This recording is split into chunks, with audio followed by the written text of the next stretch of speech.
All right, guys, we are live, and yes, it is the day of the Z06 launch. I hope you guys are excited as I am because I'm freaking pumped, and I hope you brought all of your questions because we're going to talk about all of this stuff very soon, and yeah, we're going to see this car here in a couple minutes. So, guys, I want you to be as interactive as possible. I want to talk about everything before we get to see this reveal, which, like I said, will be live on this channel at 12 o'clock Eastern time. So if you guys have the questions, bring it in. Let's talk about this. Let's see what's going on, what we can expect with this reveal here in about 30 minutes. And yeah, let's see what we got here. So we got a lot of comments already. I want to see what we're going to talk about, what kind of questions you guys have, because if you haven't seen it yet, hop over to my community tab. The Z06 was already kind of leaked, the official GM pictures and the official GM, I guess, like ad. Check it out over on my community tab, because just like with the base C8, it was leaked before the actual reveal. So it's on my community tab if you want to check it out. So pricing, this is a big one. It's come up a couple times. What do I think it's going to be? Now, right off the bat, I've said this since the beginning of the C8 run. The Z06, if it follows suit with the C7 pricing, it is likely to start at $85,000 to $95,000. So somewhere within there, I'm thinking probably right around 87 to 89 if I had to really take a guess.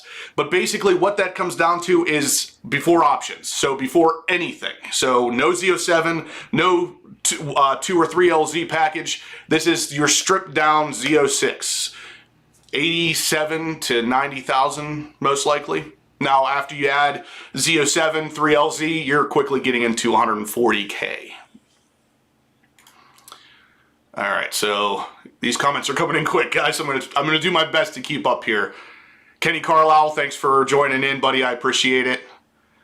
Do you think GM will reveal both coupe? Yes. So that's another thing. I think GM is going to have a coupe and a convertible version today.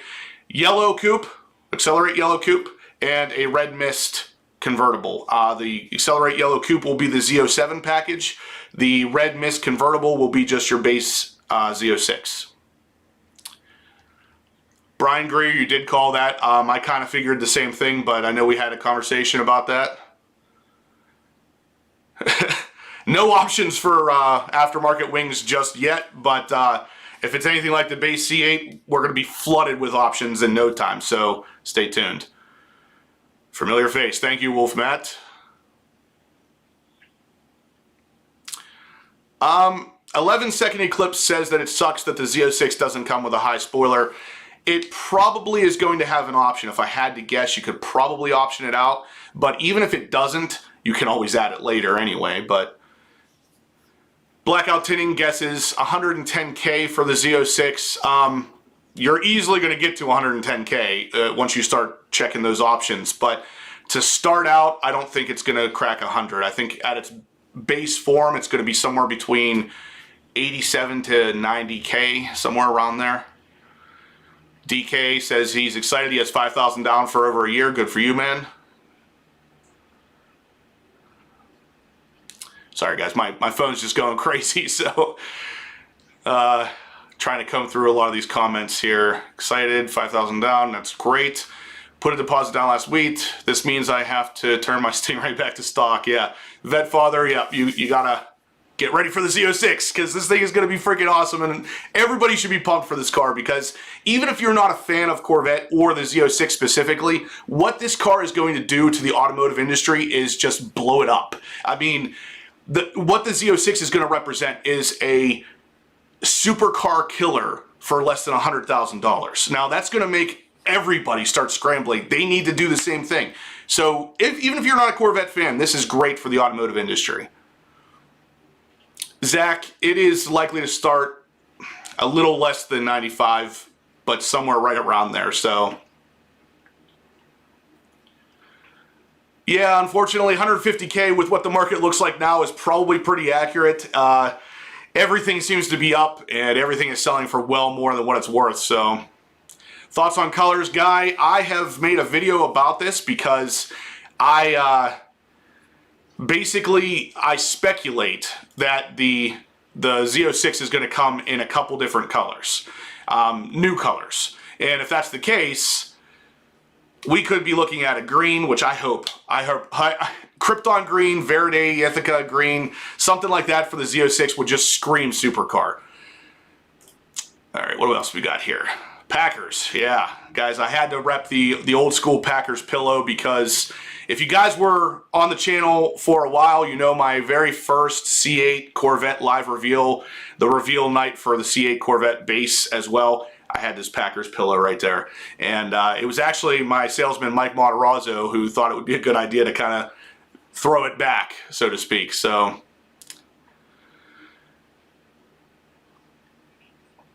yeah, guys, if you're liking it, please smash that thumbs up button because we are going to see the reveal in 20 minutes, and I'm going to broadcast it live here for you guys so you can watch it on the channel. That way we can get right back into the discussion right afterwards. It's going to be awesome. So, okay, so Eric says sub 7-minute ring time. I don't know if it's going to be sub 7 minutes, but it is definitely going to be very close. So if I had to guess, on the conservative end, I'm saying 7 minutes and 2 seconds. On the let's go balls to the freaking wall end, 6:53. So I have a feeling we're going to find out today, though. If I had to guess, GM already has this number because we've seen it a million times at the Nürburgring already.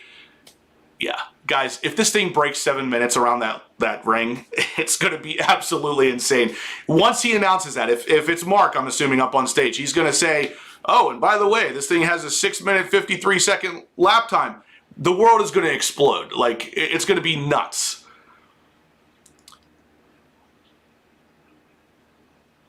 Okay, so Soil says he didn't sleep at all last night. I understand that feeling.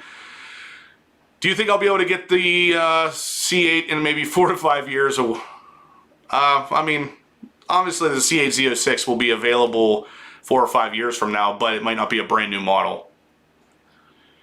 Best hope for production start date. I'm thinking probably May, maybe April. March, April, May for production to start. They start delivering next summer, next fall.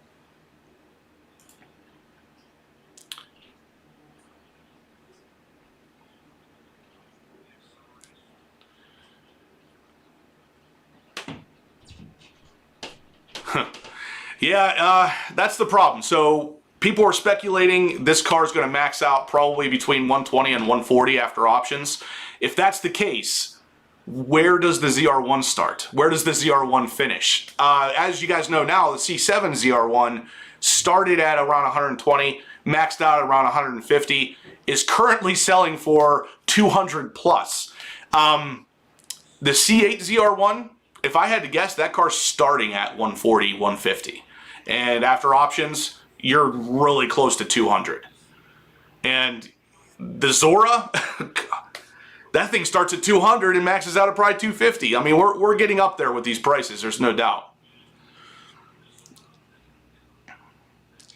What are your thoughts on the driving lights and the radiators like the race car? I think that's pretty cool. I've seen a couple people actually do that. It's actually just an LED strip that you can connect to your turn signals that will actually flash amber whenever your turn signals are on, and then obviously stay white while your daytime running lights are on. It's pretty cool. I like it. Okay, so I'm looking for a low to mid $80,000 price range. I don't think that that's going to be the case. I would be pretty pumped to see it start that low, but I think we're mid to high 80s to start at the lowest. The Wolf Matt, he says, hey peeps, like and sub to the channel to help our guy out. I totally agree, Matt. Thank you so much for being a supporter of the channel. Guys, if you're liking it, please smash that thumbs up. Let other people know you're liking it so this stream can go on to be viewed by as many other car folks as possible. It helps the channel. It helps me. It helps me keep doing this kind of stuff for you guys. Please, please. Brett, I am expecting some unique colors. Well, I shouldn't say expecting. I'm hoping for some unique colors because a Verde Ithaca green or some sort of purple would be freaking amazing, but we'll see. High five, Ken. How you doing, buddy? Blackout Tinting gives me $5. Thank you. Thank you so much, guys. You're too much.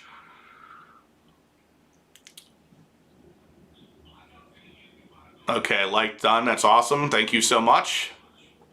How much horsepower? So this is another big question that's come up. So, guys, I want you to understand, I don't have any kind of inside connection with GM, but a lot of what is being discussed today is just going off of how they handled it with the C7 Corvette. So I'm speculating a 7-minute 2-second lap time around the Nürburgring. Best case scenario, 6 minutes 53 seconds. I'm speculating a $85,000 to $90,000 starting price before options. And I have heard a lot of numbers kicked around for horsepower.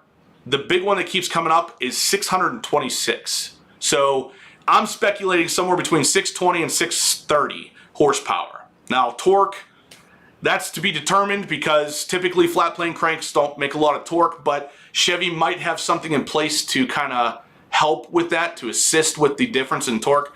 We'll see. I'm not going to guess a torque number, but I think horsepower is 620 to 630. All right, so the vet father says that he loves me, and he has to go get ready to head out to his dealership and take some deposits. So if you guys haven't checked out the vet father, he's pretty cool. He's pretty new, but I talk to him a lot on Instagram. Head over to his channel. Do you think the first battle with competition would be Porsche or higher? Porsche, without a doubt. GM seems to attack, well, I shouldn't say attack. They seem to try to mimic Porsche and Ferrari specifically. So the reason for that is the Porsche handles like no other. So when you have a really good handling car, it really doesn't matter how much horsepower you throw at it. If it can handle those turns like it's supposed to, it's a good car. So one of the best times on the Nürburgring is actually the GT2 RS from Porsche. So I think Porsche, yeah. If that's the case, expect the Z06 to handle very well. If GM has been benchmarking that against the GT2 RS, which we have seen in a couple different spy shots, that car is going to handle like an absolute dream. So Ken speculates 657 horsepower. I think it's going to be a little bit lower than that, but I would love to see that. I would absolutely love to see that.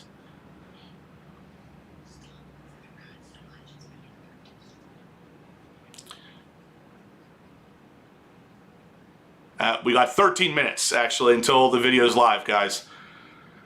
550 to the wheel. My money's on it, says Numbers X. 550 is pretty good. I like it. That would put the actual crank horsepower around 620, 630. Actually, it'd be lower than that, probably 600, because I keep forgetting that dual clutch loses a lot less horsepower.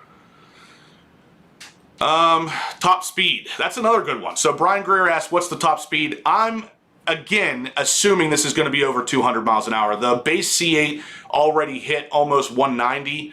I think the Z06, we're going to top out at probably 210. 206, 210. On the drag strip, what do I think it will do on the drag strip? So I'm thinking, based on what I've heard, that it's going to be somewhere between 10.4 and 10.6 second quarter mile time. And this is exactly it. So 200,000 for a hypercar is a deal, and that's exactly what we're getting into with the Corvette. The Corvette, excuse me, the Corvette is rapidly getting to the point where it is priced higher than what we're used to, but it is also pushing heavy into that supercar territory. So it's priced higher than what normal Corvette guys are used to, but it's priced low when viewed as a supercar or even a hypercar.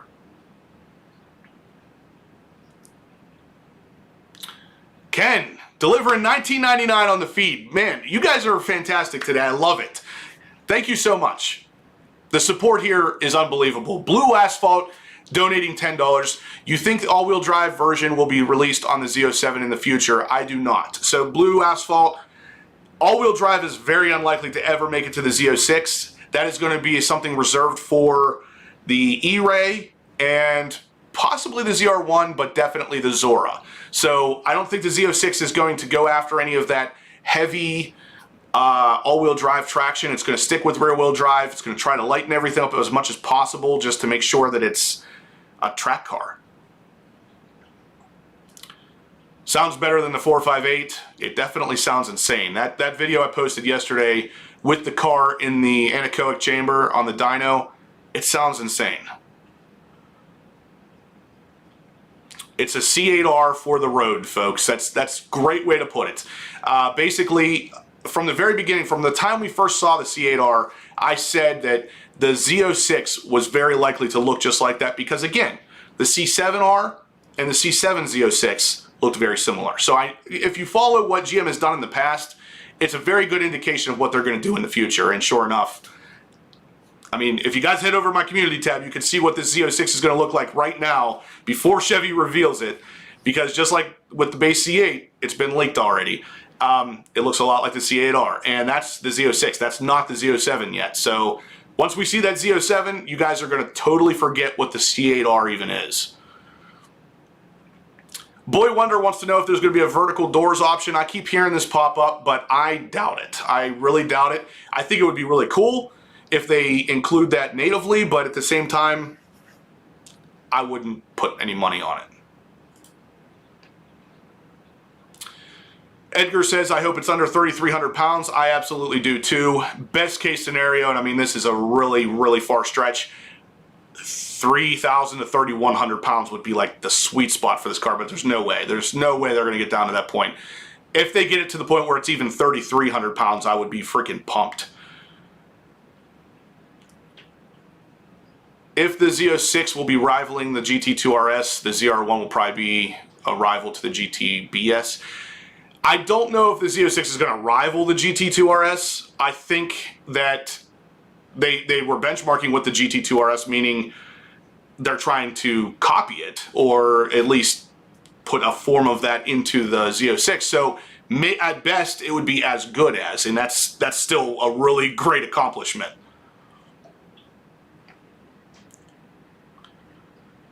$209 mph top speed. That's somewhere within my guess. I said 206 to 210.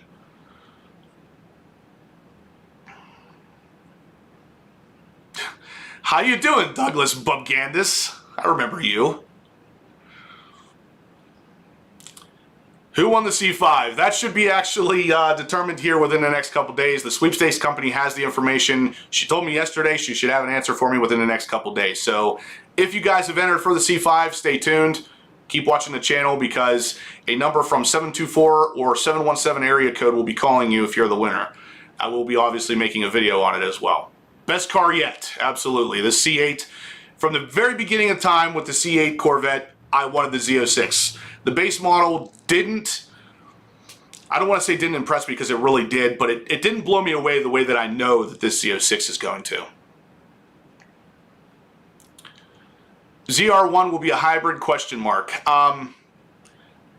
Unfortunately, I think it's going to be. I actually think it may go a step further where it is full electric. And that's a concern to me.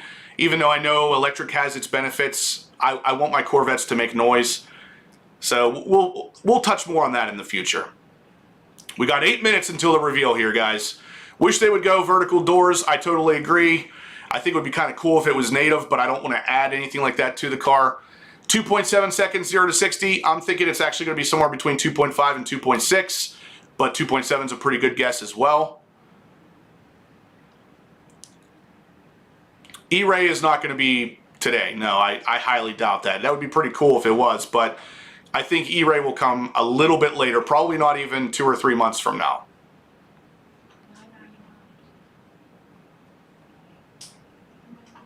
2.6, 0 to 60 in launch mode. I agree, Joel. I'm thinking it's going to be right around there myself. Justin, you're at $9.99. A lot of people watching. Guys, we have broke 1,000 on watching this live stream. There is 1,000 people watching this. Thank you so much, guys. Please smash that thumbs up button. Let me know you're liking the content. Consider subscribing if you're new. I highly doubt all 1,000 of you are subscribers already. I have a bunch of C8 Corvette news like this coming. I have a Z06 on order. I should have one of the first ones in the country. Consider subscribing, guys, if you want to see what all the content that I'm going to bring for this. 2 golf bags still. Jeff, I want to say I hope not, because if they did this right, they got rid of the rear trunk completely and shortened up the whole car, but I know that that's not going to be the case. But with the center exhaust, I think the rear trunk may be resized, and if it is, maybe you're only going to fit one golf bag now, but we'll see. Do you feel the demand for the Z06 outpaces the supply in 2023? Absolutely. This car is going to be very hard to get. All right, guys, we're going to scroll down to the bottom here because we're getting very close to this reveal. Throw an LS7 in that C8. I'm not against that idea, but that's never going to happen. Had a new C8 VIN 2024, excellent car. I'm not sure what they mean there. Ricky says, bro, your content is always the best. Thank you for what you do. I really hope the exhaust is super loud. Thank you, Ricky. I appreciate that. Always appreciate the support and the positive attitude here. I think the exhaust is going to be very loud. If you watched the previous video, it sounds pretty freaking loud. D's Rides, what's up, man? It's been a while. How you doing? Hopefully you guys are feeling better down there. I want to get down there and visit you guys here someday soon. Slow the comments, can't read. Yeah, the comments are coming in pretty fast, guys. This is definitely the best live stream I've ever done. So, Z07 sticker price, with just the Z07 package and a 1Z or 1LZ car otherwise, you're probably right at 100,000, maybe a little bit below, 98.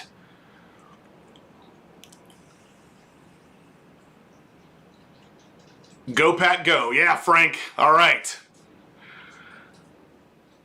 Let's get this chat to 10 million people. Absolutely, guys. We are 1,100 watching right now. Let's get it to 10 million. Why not? You know, that's a pretty realistic goal, right?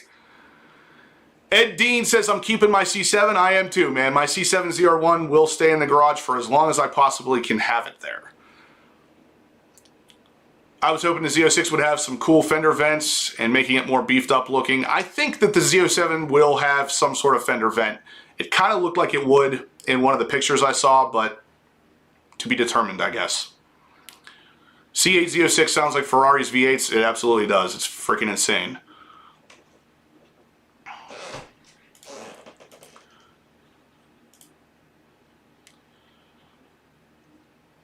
Love your info. Thanks for all you do, Tom. I appreciate that. C7 ZR1 and C8 ZR1 maybe. We'll see. All right, guys, I'm going to start gearing up for this reveal video. So we're going to kind of take a pause here while I get that ready. So, yeah. It's coming, guys. I'm going to keep talking, but you're not going to be able to see me here for a second because I'm going to do some things on the back end. So, what do you guys think? Do you think they're going to slap some turbos on the ZR1? The ZR1 could possibly have some turbos, but again, don't hold your breath.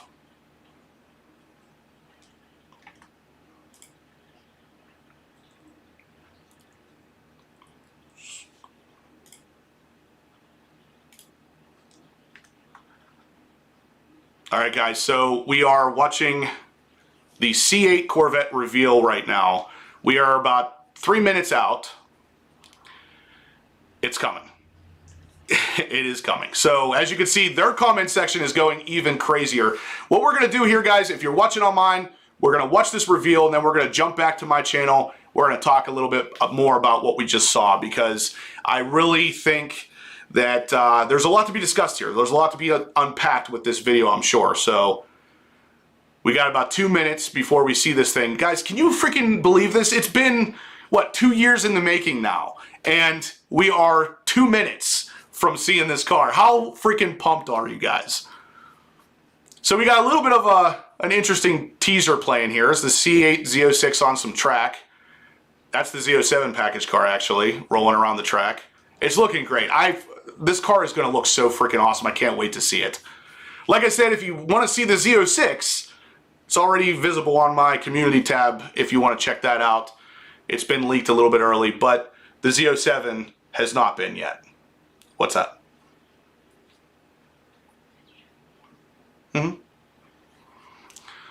Sorry, guys. That's my assistant off camera. All right, so we got a minute 30 left.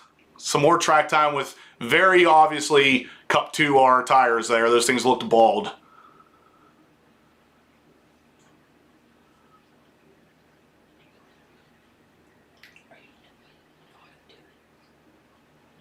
All right, guys, we're a minute away. I'm gonna enlarge this, mute my camera, and allow you guys just to see what's going on here. So stay tuned. Right after this video is over, come back and we're gonna have some more discussion of this.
Welcome, friends near and far. Justin Bell here at the Peterson Automotive Museum in Los Angeles. Today, it is my real pleasure to take you on a journey to the next destination of Corvette. In a moment, we will play our 25-minute feature film, Putting the World on Notice. It's an entertaining new way to reveal the all-new 2023 Corvette Z06. And think about it, it is an American-made global supercar that is tantalizingly attainable. Stay tuned immediately following the film for a discussion with some of the faces you're about to see. But enough from me. Without further ado, I bring you the moment you've been waiting for. So please sit back and enjoy.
The Z06 was a code for a track-oriented performance option on the 1963 Corvette.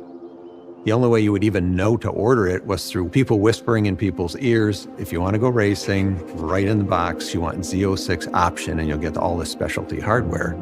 It wasn't until the 5th generation that we brought it back, and it's become a brand unto itself.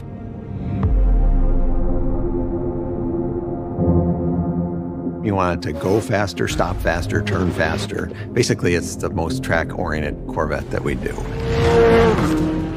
Through the 5th, 6th, 7th, and now 8th generation car, we've moved the street car and the race car closer and closer together.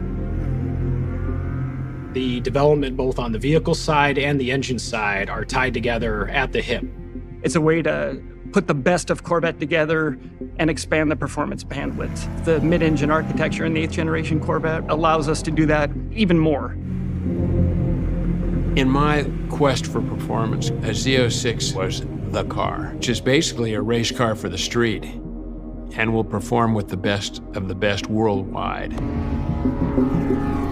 It's the first time that I had experienced a Corvette on the road that actually rode and felt like a race car. That precision, to me, that was everything. This is the one that elevates the Corvette brand. Saying that it felt like a supercar doesn't do it justice. This thing rips. This keeps you locked in. I know we're having a conversation right now, but I'm still focused here. Yeah. I'm still focused here. The other people that we're competing against that are in a price range that is unique to themselves are going to look back at this as the one that changes how they operate.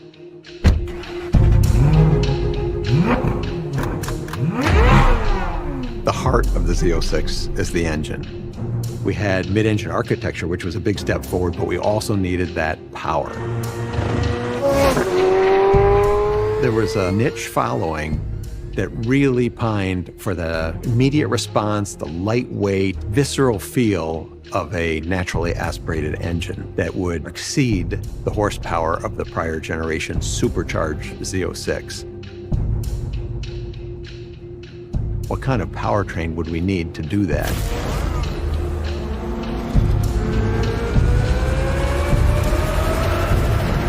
The only way to achieve that is to do the highest horsepower naturally aspirated V8 that's ever done in automotive history. That's what had to happen.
This is cool.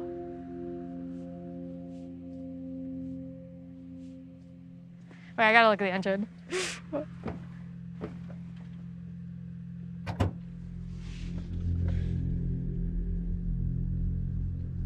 Oh, this is the mag ride too. I just started. Wait, can I start it? An engine of this nature is truly playing in the exotic space. We had our hands really untied to buy the best aluminum forged pistons, titanium connecting rods, to go to the true mechanical valve train. It is a low volume, hand-built precision engine. The big advantages of moving to a flat plane crank is the mass in the engine that's moving the fastest is much lighter. And in doing that allows the engine to accelerate in speed much more rapidly than any small block before it, and also achieve more than 650 horsepower, making it the most powerful naturally aspirated V8 engine in a production car. We only do a mid-engine car once. We really looked at how to get the engine that we really all wanted to have, which was a flat plane crank V8. That was what we really wanted to do.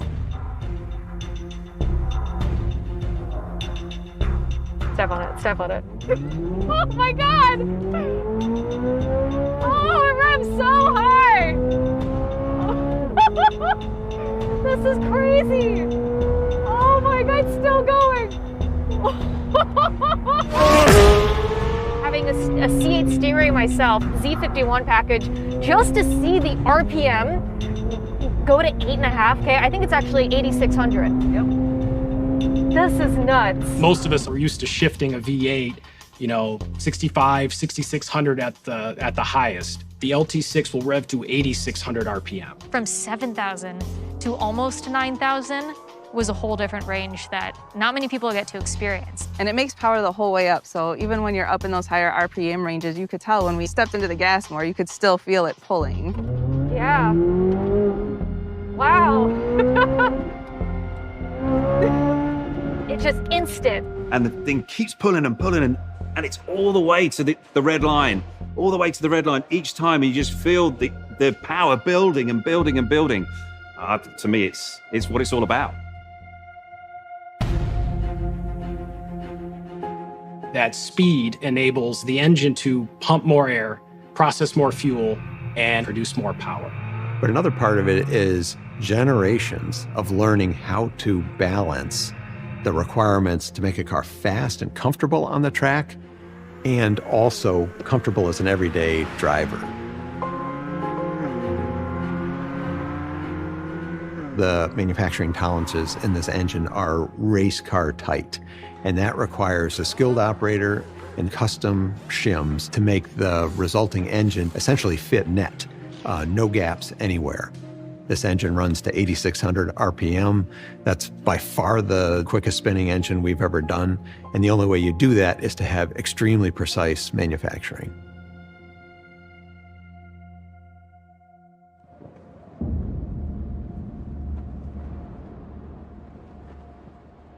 Are you guys good, Harlan? Car 6 ready. All right, here we go. We're all used to Corvettes with thunder from the gods, V8 sound. My dad has a 62 Corvette, and every time I hear that thing, it's wonderful. Over the course of 70 years now, you know what you're gonna get, and it's this visceral V8 small block experience. So for one, on this car, we don't want to lose that, but for two, on this car, we've got a completely different engine. We wanted to keep the Corvette sound, but also let you know you're in the flat plane crank. Right. One of the first things we noticed with the C8 Z06, boy, the car sounds great outside, but I can't hear anything inside. It's there, but we can't really hear it in the cabin, and you got to be able to hear some of that in the car. It's like, wow. Right. Yeah, it's a little like, There's still a lot of improvements to be had. This is a new chapter. We really needed to move the needle there. And it actually required us to completely rethink the exhaust system. And so we ended up actually tearing up a bunch of the back of the car, completely re-architecting the exhaust, decoupling the tips from the end of the pipe, and we shaped the tips like a reverse megaphone. So when the sound comes out, it actually reflects off parabolic surfaces, and that projects sound forward to the driver's ear. It was a huge challenge, but we wanted that combination of sounds great on the outside and sounds great on the inside, and we wanted it to be real. The big part of this ride is to confirm the sound quality and the sound presence, everything we've been striving for. We have plenty of engineering tools, but for this type of thing, there's a chest cavity pumping thing and just hits you like a brick wall when it drives by. When you get in the car or you stand outside the car and you hear it and it gives you goosebumps, that's when you know.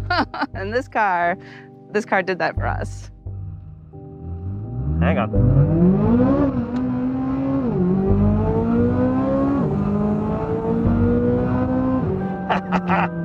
Right there, man. Just gives me goosebumps every time.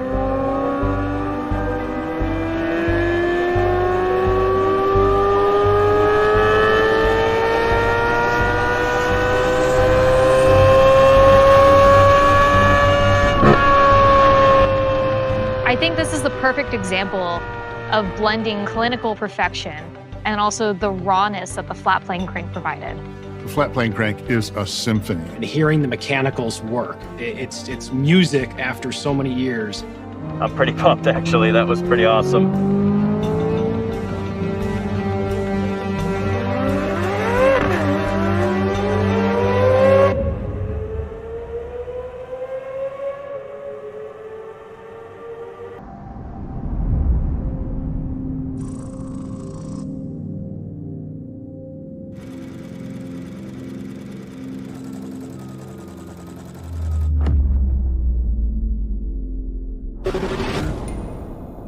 I have a background in footwear design before I came to GM. There, you're designing around an athlete. Everything that we have here is designed around the motor. We respect our past, but we are always moving forward.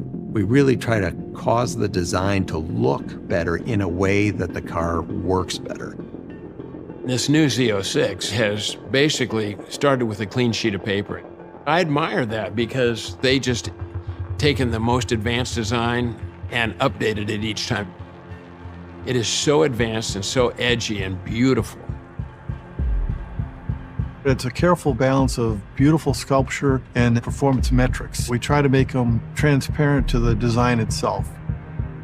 This time, we're changing everything but the doors, the roof, and the hatch. It typically starts at the road. Wider wheels and tires, packaging larger diameter brakes, more traction, more stopping power, better cornering power. The front and rear fascias, fenders and quarters, all the aerodynamic stuff is different. A big part of the Z06 mission is in its chassis. The architecture was designed to put power to the ground like no Z06 before it. 20-inch diameter wheels in the front, and for the first time, 21-inch diameter wheels on the rear. We want to make sure we take full advantage of that weight on the back end, powering off the line to maximize the traction. The fact that we're widening the tires also enables us to create bodywork that feeds right into the engine need to breathe and be cool. When we started putting the wider fenders and the wider quarters on it, then it was like, okay, we got something here.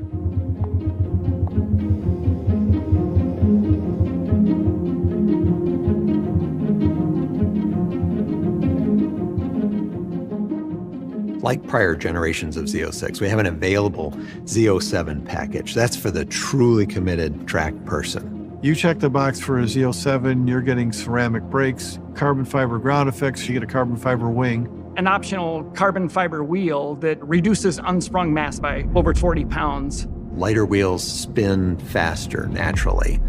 When you hit a bump, you want the suspension to react instantly. The lighter the tire and wheel assembly is, the quicker it can do it. And with the optional Z07 package, we've seen a 0 to 60 time of 2.6 seconds. We wanted to talk about how we can make this very performance-driven exterior, and how do we take the interior up to another level. When you get into a manufacturing process, to some extent, that becomes very stiff, and there's not a lot of emotion and art and feel to it.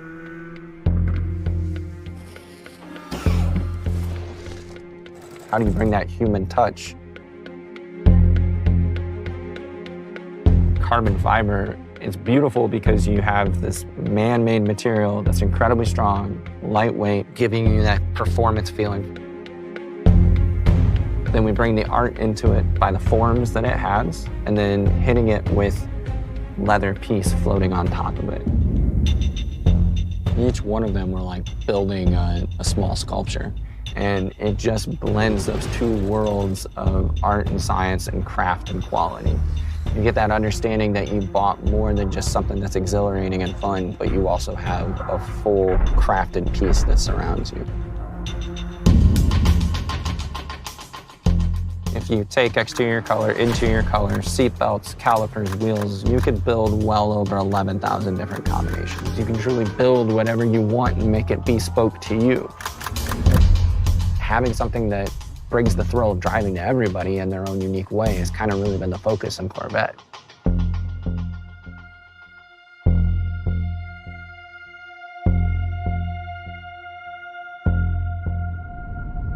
Oh my goodness.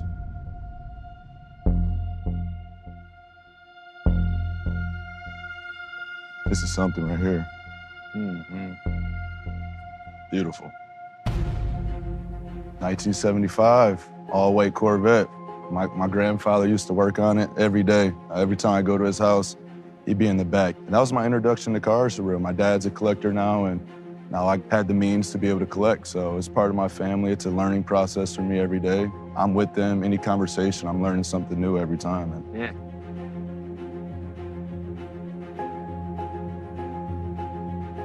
The way we kind of always looked at it is it has to look like it's moving fast when it's sitting still. It's like traveling down the court, right? 100%. Like it's keeping you in that sight line and moving forward. Keeps you locked in. I like that. Yeah, yeah.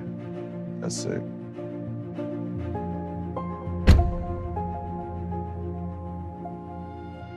Yes, sir. It's your court vision, right? 100%. Right. Yeah.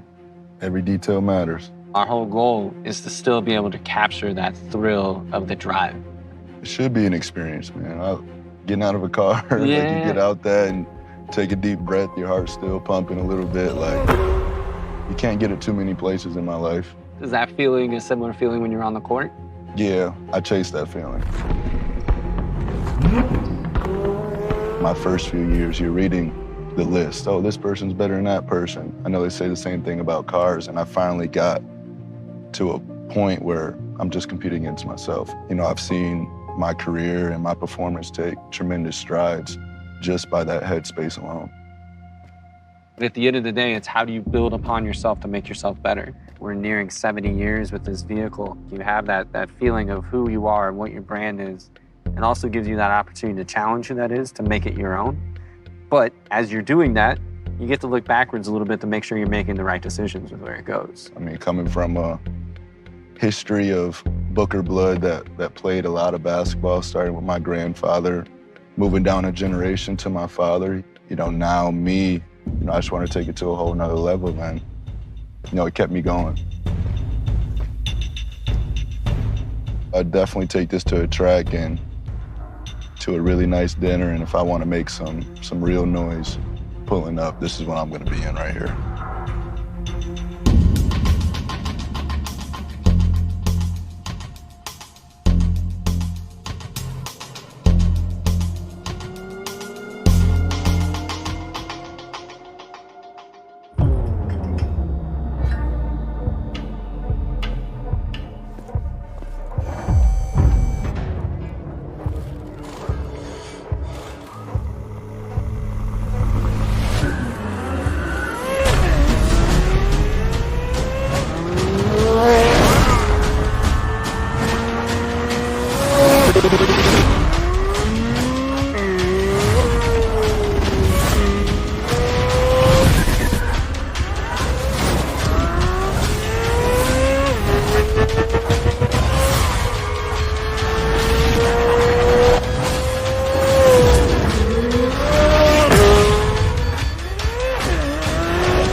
Coming to the Nürburgring is the ultimate test. You get every single sort of turn, every high speed, low speed, high grip, low grip. It's a long, flowing racetrack, but with many, many challenges. And you really are pushing any road car to the absolute limit. Every sort of load that you could possibly experience anywhere else in the world, you get it all here on one racetrack. It really is the benchmark for the world.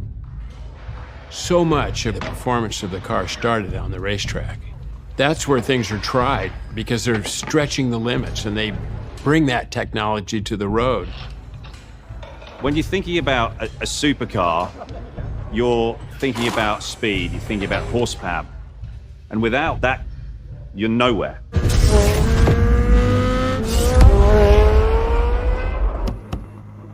Good luck. Thank you, Ollie. Appreciate that.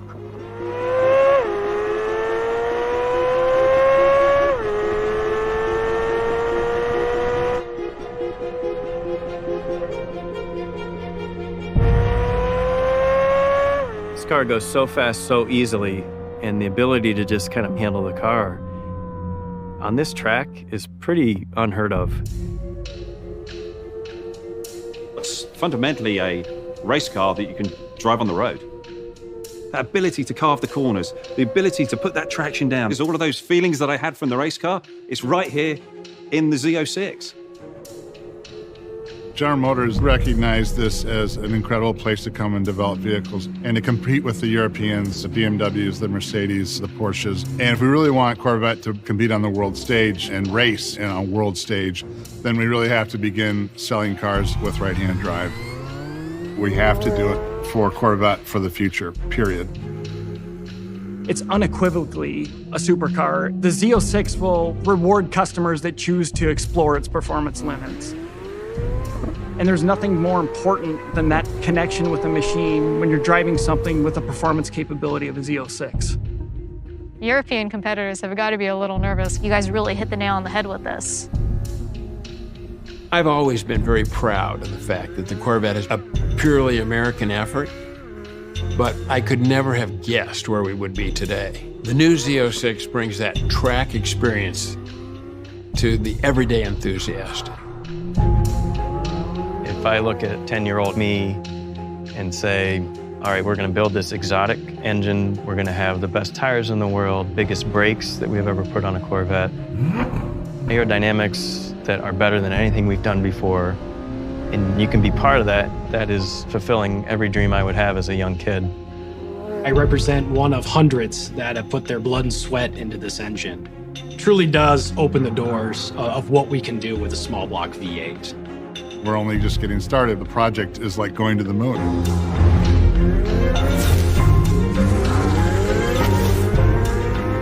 It's a product of a vision, but our team has never done. Z06 is just the next chapter in a very long book.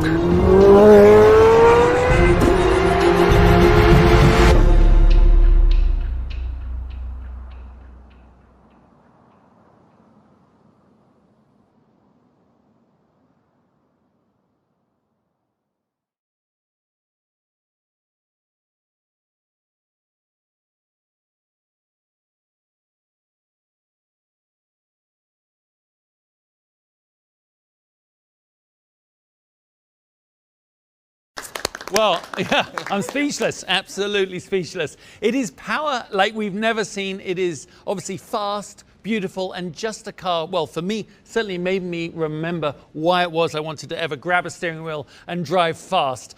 I don't know really what else to say, but luckily for you, I'm joined by a panel who are not so speechless, and we're going to have a great conversation about the film and, of course, the star, the Corvette Z06. So let me introduce you to our esteemed guests. We have Corvette Executive Chief Engineer, Taj Jukta. We have Assistant Chief Engineer of Small Block Engines, Dustin Gardner. Joining us is Amelia Hartford, who is a record-breaking performance builder and driver. And Film Director from Porch House, Andrew Schneider, who was very responsible for the film we just watched. And my friend, retired Corvette racer, 5-time Le Mans winner, 5-time Sebring, and 5-time Petit Le Mans winner, as well as a multiple champion, Oliver Gavin. Well, firstly, everyone, well done. That was just a wonderful film to watch and great to see your participation. Let's get started. Taj, Corvette to you is such a way of life. How does it feel now after all this time? Because I know it is a real progression to get the car to market. What's it like to finally lift the curtain and show everybody? Well, it's so exciting for us because we've been working on this actually for about 6 years. And when we introduced the Stingray, we were super excited about that, but in the back of our mind, we knew what was coming. The Z06 is coming. And so we couldn't say anything throughout the whole development. So for us, we have to be silent, silent, silent, and all of a sudden it's a burst of energy. Being able to share everything at once is just so exhilarating for us, almost as exhilarating as the car itself. So I get that from like the engineering and the corporate side, you know, that evolution, but you've actually driven it, and you and I watching, we never have. And Andrew, that was your job. And there were so many moments in the film that I was like, how did they do that? But my favorite is sort of that convergence of the camera flying in it. Was it a drone, a helicopter, meeting the Z06 on the road? It made me feel that's what I'm trying to do. I'm trying to be looking at this and then I want to be in the car. Yeah, thank you. No, we actually used FPV drone. So we actually flew it over the water and into the road and kind of lined up with the rear of the car, and it took quite a few tries to get the timing correct, which was tough because it was raining that day. And we were just very thankful to have that drone in the sky, fly it, and then as soon as it landed, it started pouring rain. So it was meant to be. It was Hollywood. Meant to be. That's perfect. Now, Dustin, as someone so involved with the engines, I know that even as a driver, we all get asked, what's the horsepower? What's the horsepower? What is the horsepower? I mean, the horsepower, and how did you achieve it? What is the horsepower? It's about the power, right? At the end of the day, that's what's fueling this beast. So it was just last Thursday that we finished doing our testing per the SAE procedure to get everything lined up, correlated with the vehicle data, all that additional cal work at the end to make sure we left nothing on the table is where we got the engine up to a rated 670 horsepower. And right, and to put that in perspective, right, the current highest output naturally aspirated V8 is 620 something, right? So we're taking that crown by a hefty margin. And when you think about it, that is almost exactly double the first ever Z06. Show how incredible time and technology is. Well, Amelia, I know you love horsepower, and I know you've held some of the records for the highest horsepower Corvette ever built. But what was it like for you when you actually got to ride in it? We saw in the video, you just that sort of the horsepower kicking you back in the seat. I mean, you were genuinely excited. It was very surprising for a production model vehicle. I have familiar myself with the aftermarket space. My Corvette is about 1,200 horsepower to the tire. And it's hard to get excited with stock vehicles, but when I was in the passenger seat of the Z06, it was such an experience that it's hard to put into words. And for you, you kept on waiting, I'm sure, at around 6,000, 6.5 to shift. Yeah. Right? And so you're like, oh, something's going wrong. I was expecting it to shift at 65, but then it wasn't. And there wasn't a drop off of horsepower either. I'm just like, you can see me getting thrown in the seat in a high RPM. Like, it just had so much torque and it just kept going. Fantastic. Well, the enthusiasm definitely came across. But it's the same really for you, Ollie. What was it with you that resonated about the new Z06? So when I got in the car for the very first time at the Nürburgring facility that the GM have, and I got in, put it in track mode, just drove it down the street, it just had all of those feelings of the race car. So, you know, to me, it is that amazing machine that not only can just be a daily driver and you can drive it to the racetrack, but then when you switch that engine mode, the car just comes alive and all of a sudden you're in a race car. It's amazing. So that distinction between road and track is really less than ever before. The gap between the road car and the race car is getting smaller and smaller and smaller. So now here we have the 8th generation mid-engine Z06, and it's just got all of that race car feel to me. All the lights are on, and it's just fantastic to be experiencing that. Imagine that this is part of the excitement for you too, though, when you hear like Amelia and Ollie, even with all his experience and all her horsepower, talk about the cars. I mean, Dustin, that engine, creating it, and as you say, just getting the final horsepower numbers, but it still must be very gratifying to know that someone like Amelia and Ollie just go, oh, wow, this is the real deal. No, it's extremely rewarded, just for myself and the extended team of working on it, right? The LT6, it's hard to put into words the emotion you're trying to communicate or give somebody, and Amelia, your reaction sums it up, right? It's not something you can verbalize. It's an emotional experience. It both gets you, as you said, mentally when you see the TAC zing past 6,600, and the LT6 wants to do that with great authority, right? It flies past 6,000, 7,000 up to the red line. And then so there's the mental side of it, of just getting used to the engine going that high. Then there's the exhilaration of the sound. You were saying earlier on about that initial shift when you got it in first gear and you stand on the gas, you've got to be really on it to get it into second gear so you don't get into the rev limiter there. But that's how quickly it accelerates, and it just revs up so fast. It's just pulling all the way through to 8,600. Yeah, I was just going to speak to that revving as high as it does is one thing, but how quickly it revs is another. Because it's not like it's a slow progression from 6,600 to 8,600. It goes fast. It revs quickly. But I mean, that's a testament to everything you guys have done with the flat plane crank. Yeah, the torque peak is right around where you'd normally shift, 6,300 RPM. So that's where it really starts to pull hard. Yeah. I mean, you can just feel everybody's enthusiasm, and even you guys have been living with it. You've been just experiencing it. But Andrew, how difficult is it to capture people's reactions? Because there really is only one first time. I mean, Amelia's reaction was one of my favorites of the film for sure, because we really kept her away and out of the car's line of sight. The car was covered. We wanted to keep it as genuine as possible. Now, as you said, your enthusiasm for Corvette has been there for years, but what was it? What drew you to the cars? How I found my passion for cars actually started with an LS small block. And from there, I've done a lot of different builds. I've done a lot of different motors in said builds. And I've also swapped a lot of LSs in those builds.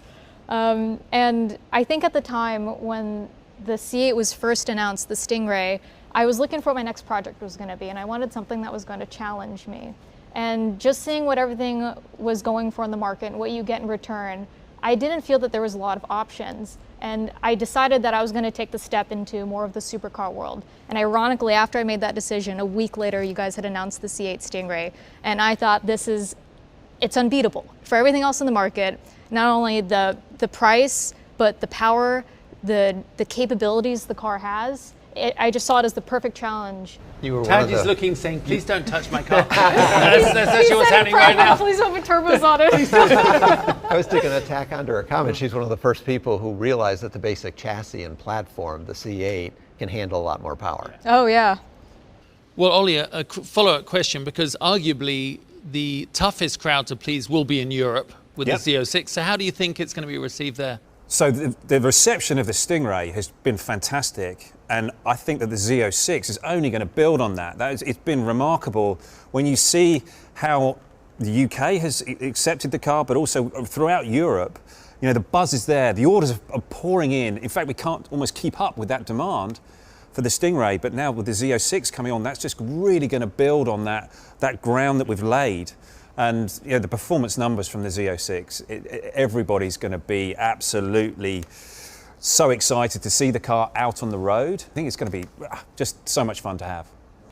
Taj, the driver experience, I mean, you have someone like him who's a bit of a ringer, right? So, bit, his driving experience is somewhat differently distorted. But what was your goal for the driver experience when they got in the car? Because it isn't one size fits all, is it?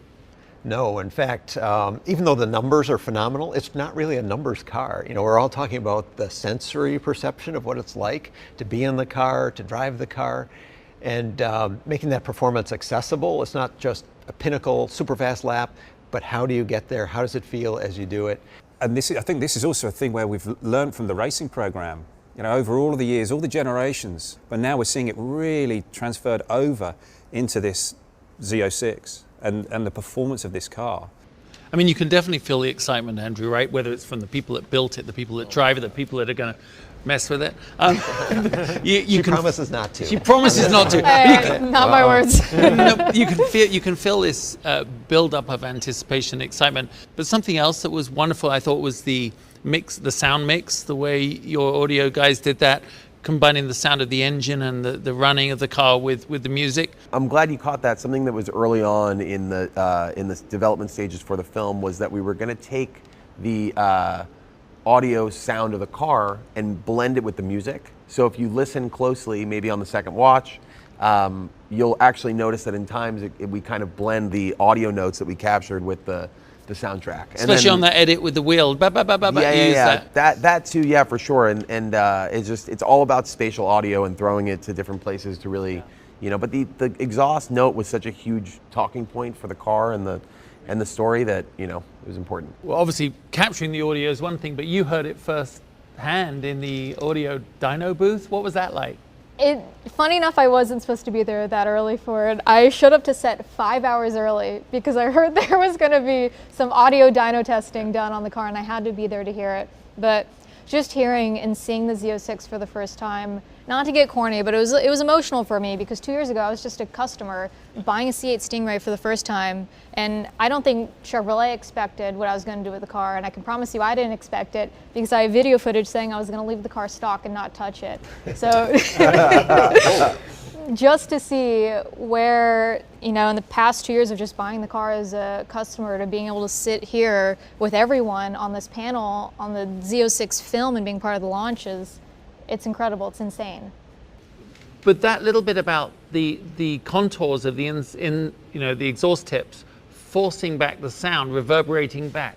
I mean, that's a first for Corvette, I'm sure. What we knew was this engine was capable of providing an oral experience unlike any other.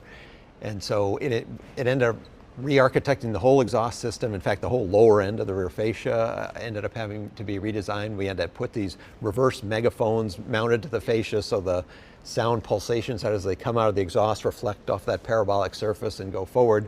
From the outside of the car, just if you don't look carefully, it just looks like a regular or old exhaust. But actually there's a ton of science going on right there. Ollie, we talked about being here in America. It is a global car. It's a car that's got to appeal around the world. You get to drive all sorts of things, as do I. How do you think it'll be compared around the world? Well, I think that this is going to be an amazing moment for Corvette. You know, this is a global supercar coming out, being launched today. Anybody's going to be able to go out and buy this car and be able to take it to a racetrack and experience it just like I will be able to. And, you know, I think that's so special that people are going to be able to really experience that race car technology here, right here in a road car. Well, everyone's enthusiasm is amazing, and you can tell, I mean, you can just understand why this car is so special. But some final thoughts, Taj. Well, the enthusiasm is genuine. You can see the passion, and we that are in the film and here today are just the tip of the iceberg. There's hundreds of people, whether it's in engines or the whole rest of the car, hundreds and hundreds of people at General Motors or at our suppliers who share that same passion, and that's what makes the car what it is. It's a wonderful machine, and we spent a ton of time trying to articulate what it is and how it drives. The best way to explain it to somebody is throw them the keys and walk away. The car talks for itself. Well, guys, just truly amazing to be with you. Your brilliance, your enthusiasm, your passion, and your ability to capture it, and your ability to drive it, Ollie. It's just amazing, and I can't wait to get behind the wheel. And thank you so much for joining us. I hope you had as much fun as I did. Now, if you're like me, I'm sure you're going to want to go back and watch the film again, especially with all the insight from our guests here. And the good news is it will continue to be available to you on chevy.com/Z06. And to our baseball fans out there, keep your eyes peeled for an appearance from the Z06 tonight as you watch Game 1. And with all that, you're definitely a baseball fan. And with all that, from all of us here at Corvette, thank you so much for joining us. This is Justin Bell signing off.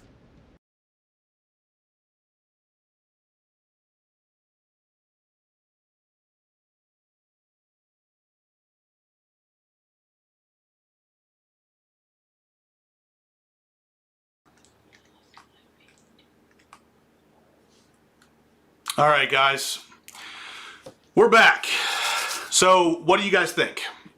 I'm curious what your thoughts are after all this. So to kind of sum this up, we are, well, I was way off on my horsepower guess. I had heard 200 or 626, a bunch thrown around the internet. I thought that they would maybe round that up to 630, 670.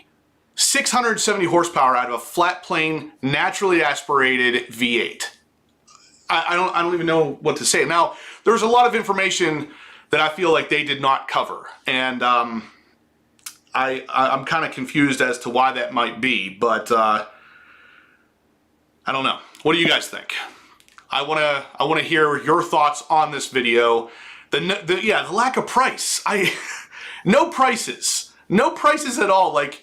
And they didn't talk about the Nürburgring time, but there is no way with that aero and that amount of horsepower that thing is not beating 7 minutes around the ring. There's just no way. It is going to be expensive, especially, I didn't know that they were going to have any kind of carbon fiber interior options like that where the entire center console was carbon fibered out. That is going to be pricey. Now, I did notice that they have a level 1 carbon fiber interior package and a level 2. So odds are good the level 2 will be the center console stuff. The level 1 will probably just be similar to what we got in the base C8, where it was carbon fiber around the mode selector and on the doors and stuff like that. But this is going to be carbon fibered out. So steering wheel carbon fiber, the gauge cluster carbon fiber, the doors, the mode selector, the whole entire center console, all carbon fiber. It's going to look great. I mean, yeah, that's what I was thinking too. So Blackout Tinting said GM may be afraid to discuss pricing because between now and summer 2022, when they said it's available, inflation and all kinds of different things come in, they're probably not 100% sure on the price yet. Now, what I thought was interesting is they kept saying that it was available to summer 2022. Is the car available summer 2022, or are you going to be able to start ordering it summer of 2022? Now, their visualizer is available online. So if you go onto the Chevrolet.com/Z06, you can visually build your Z06. There's no pricing, there's no ordering at the end or anything. It's just there for you to build what you want your car to look like. Now, the pricing is really, I kind of get it based on, you know, even what Blackout Tinting had suggested. There's a good chance that they didn't do it for a reason, but at the same time, like, why even have something like this if you're not going to tell us the price? The price is the most important part aside from that horsepower number, which was awesome. They also did not discuss the torque. So 670 horsepower, that's fantastic, but what's the torque? And how are you getting 670 horsepower out of a flat plane crank V8? Like, that is the most horsepower I've ever seen in my life out of a naturally aspirated engine, let alone a flat plane crank engine that's only 5.5 liters. This car is freaking awesome. I mean, I knew it was going to be great, but did they, I keep seeing, yeah, did they say 460 foot-pounds? Or pound-feet? I didn't hear that. Did they actually officially say it was 460?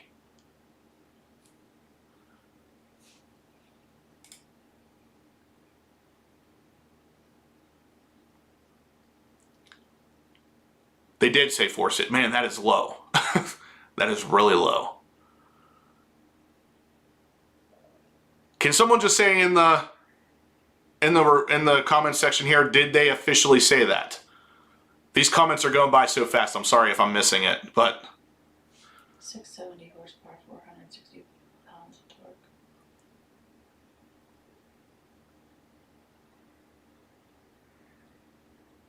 okay. No, nobody is.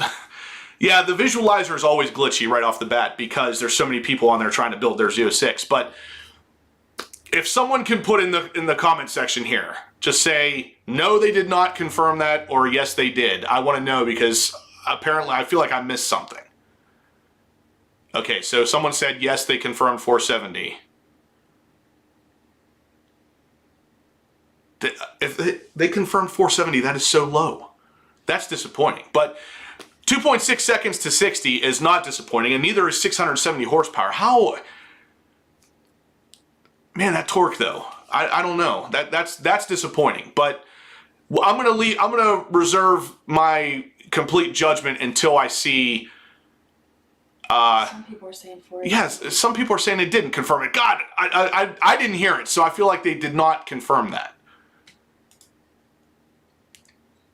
I feel like 460 is way too low, but anyway, it doesn't matter because ultimately I'm going to reserve judgment for whenever I hear what that Nürburgring time was, because if they lap that Nürburgring in under 7 minutes, it doesn't really matter if the torque's low.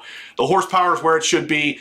If the torque is low, it's no big deal if they lap that Nürburgring in under 7 minutes because that's freaking huge. Now, what did you guys think about the Red Mist Z06?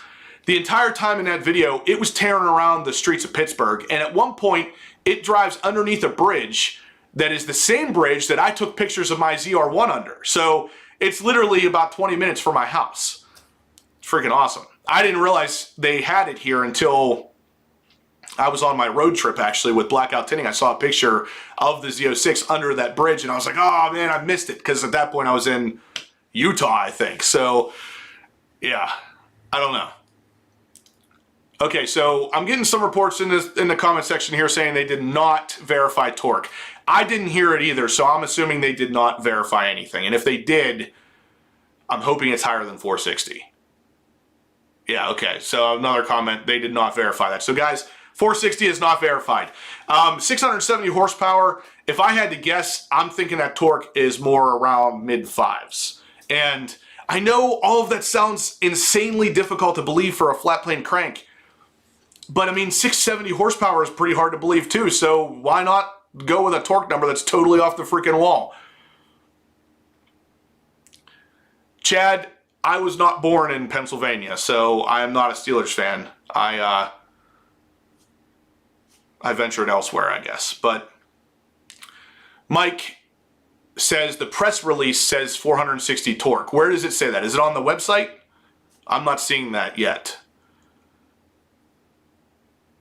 Yeah, there's wide tires in the rear, guys. So we got 20-inch wheels in the front, 21s in the rear for the first time on a Corvette, 345 wide. Can you imagine what the price of those tires are going to be? They're going to be absolutely up there.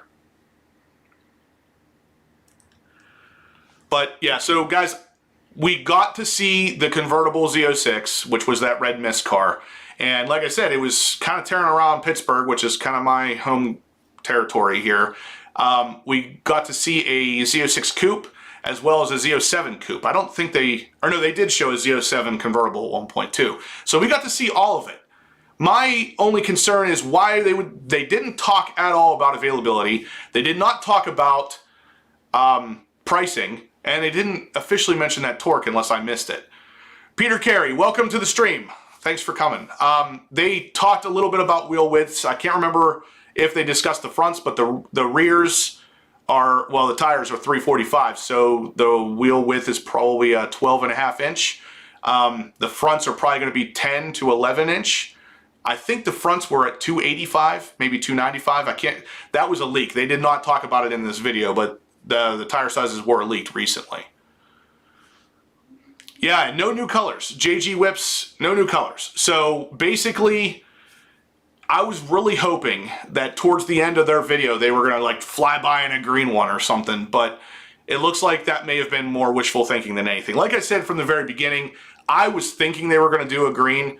There was no evidence to point to that. There was no leaks. There was no random tips by GM or anything. I just had it in my head they were going to do this to really solidify that car as a supercar.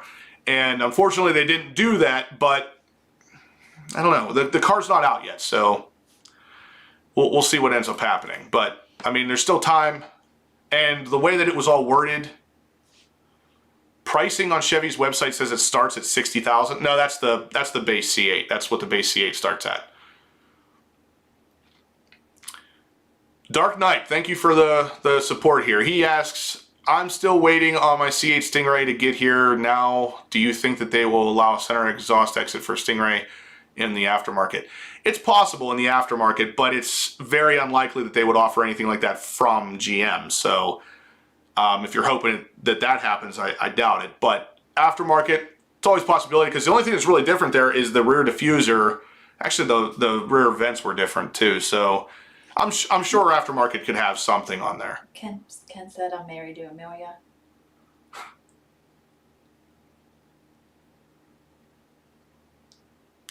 Preston, I agree. I'm thinking the starting price is going to be right around $85,000 to $89,000 before options. So the second you check one option box, you're real close to going over 100. Somebody said there was a green one in the background.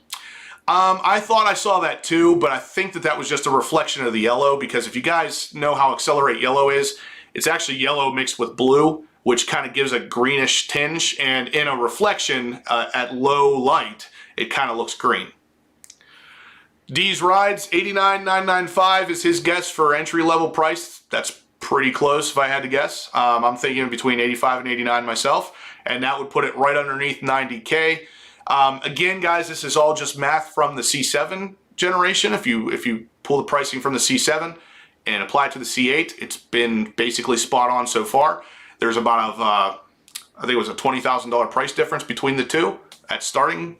I'd have to do the math on that again, but originally I came up with $85,000 as the starting price if they follow the same pricing as a C7, but with inflation, you're talking probably more like $87,000 to $89,000. Peter Carey wants to know if there's wing options. Peter Carey wants to know if there's any options for wings. They did not really give us a whole lot of information in this video. I thought there would be a little bit more. They didn't say anything about the wings. They showed the base Z06 wing and the Z07 wing, but other than that, nothing. Peter Carey says, I'll bet you a lot of dealer upcharges this time around, without a doubt. Without a doubt. So the base C8 as it is just being price gouged to the ends of the world and back. The Z07 is going to be even more difficult to get. It's going to be even more price gouged and probably higher in the price gouging. At one point they were working on the exhaust, and I heard him say that the car was going to be a limited production. No other mentions of that, but he said limited production. So now I'm wondering how limited. Brian Bradford, whatever happened to the active arrow they patented? Brian Bradford asked what happened to the active arrow. I said from the very beginning, Z06 is not getting active arrow. Everybody thought that that spoiler looked like it was going to be active. No, it's not active. I knew it wasn't going to be. They are saving all of that active arrow stuff for the ZR1, specifically for the Zora model. Now, that's only because the Zora is going to be a full electric car and the ZR1 may be kind of going that way. At best case scenario, it's going to be a hybrid. Dwayne Mitchell saying 185 decked out for a Z07. No, I don't think it's going to hit 185. I think it's going to probably max out around 150, maybe 160. Now with that new carbon fiber, I don't think it will hit 180. I mean, I freaking hope not.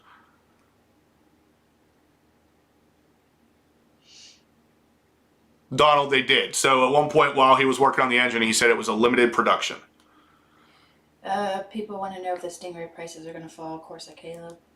Stingray price is going to fall. Yeah, so the C8 Stingray and pretty much all of the C7 Corvette models at this point are going to start coming down in price. The base C8 specifically, I've been talking about the bottom dropping out on that for a while now. I'm surprised it's held as long as it has. For the after, like the people selling it after the fact. And yeah, I think you're going to start seeing those leveling off because a lot of people are going to be flooding the markets now with their used C8s in preparation for the Z06, which is kind of why I got rid of mine a little bit before this happened. Tyler Jameson, think they'll sell a crate drivetrain? They might sell a crate engine of this, but honestly, GM usually does. I would imagine they probably will at some point, but I doubt it's going to be anytime soon. Did they say anything about weight? Scott Brown asked. DJ Nader, there's a lot of dynos out there that are all-wheel drive dynos that spin the front wheels even if they're only measuring the rear wheels.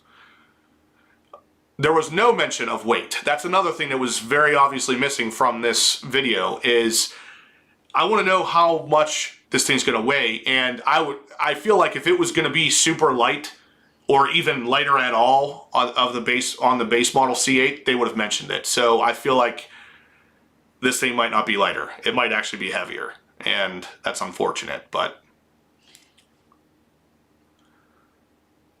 Joel wants to know how many Z06s they will make in 2023. So a question is, how many Z06s will they make in 2023? That's a really hard one because with the whole chip shortage and everything else going on in the world, I would say probably less than 20,000. I mean, they've made less than 20,000 C8s at this point. Dark Knight asks, thanks again for the contribution there. I appreciate it. I put my C8 order in and it was only $7,500 over market. Do you think the dealership will contact me and make it drop? No. Or can I negotiate it out now? You might be able to negotiate it out. They are not going to contact you and drop it because why would they? It's extra money in their pockets. I would contact them though and see what they have to say. Maybe talk about the fact that you might switch your order over to a Z06 and just cancel the C8 totally and see what they say. GM said the chip shortage isn't a concern anymore as of November. Chad Jackson. As of this upcoming November, like next month? If that's the case, then maybe they might actually be able to put out some Z06s. So D&K Vloggers comes out summer of 2022. Does that mean it can be in my driveway summer of 2022 or that I can order it summer of 2022? I speculated that it was going to be able to be in my driveway in the summer of 2022, but that would kind of mean that ordering would be opening up here pretty soon.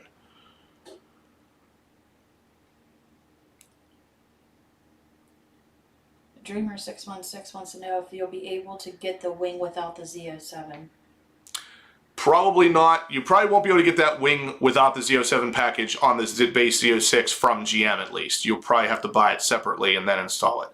The base Z06 wing is actually a lip, and if I had to guess, that's bolted in 4 different spots, meaning if you take that off, you're going to have 2 holes to patch in before putting on the Z07 wing, which only connects in the center. So probably not. DZ Ride said Corvette blogger says its production is to begin. I saw that. So D's Ride says that Corvette blogger says production is set to begin in summer of 2022. That means we're not going to see these things until early 2023 at the best. And that's kind of what I thought. Actually, that's a little later than I thought, because I thought originally we'd see them in people's driveways summer of 2022 or fall of 2022. So if the production starts summer 2022, we won't see them until the beginning of 2023. That's a little later than I thought it was going to be. D&K Vlogger says, so it's heavier than the base C8. I can't say that for sure, but honestly, if they didn't mention it in the reveal, I can't imagine it's going to be lower. And I was really, really hoping it would be. So if we could get that car with 670 horsepower and it weighs 3,200 pounds, 3,300 pounds even, that's fantastic. But I think we're probably going to be closer to 3,600 pounds.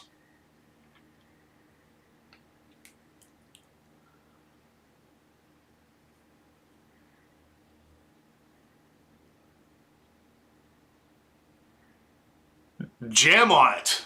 I am getting one. I hope at least. So ideally I'm number one out of my dealership, so I should have the Z07 package car pretty early on.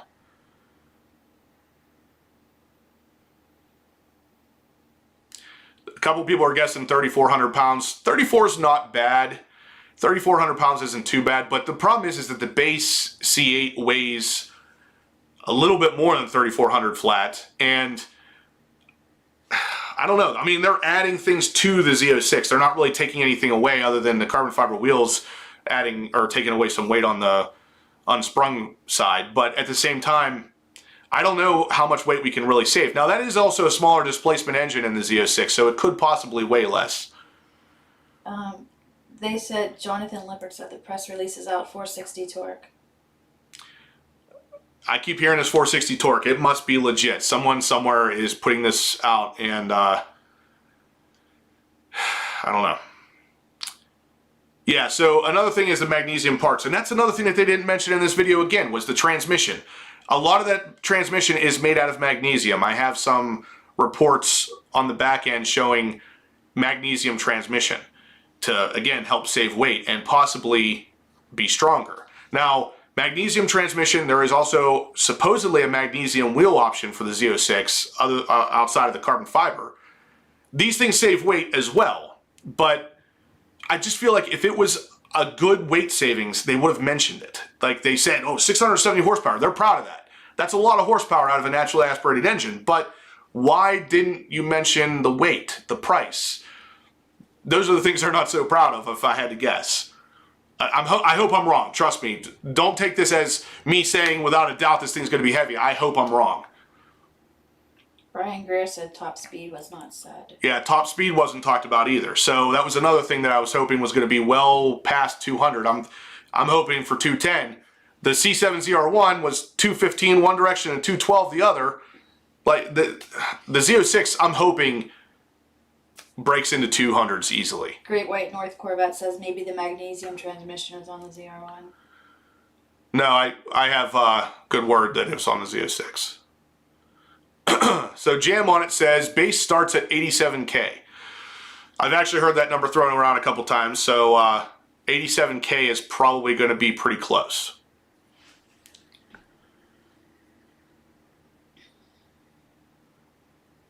Top speed is on the C8 configurator. 194 is the top speed of the base C8.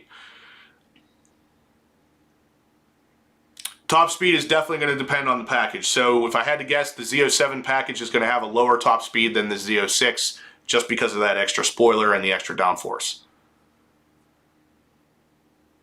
Someone's saying 460 torque and 30 kilograms heavier than the base C8. Honestly, as much as I don't want that to be the case, that sounds like it's probably legit.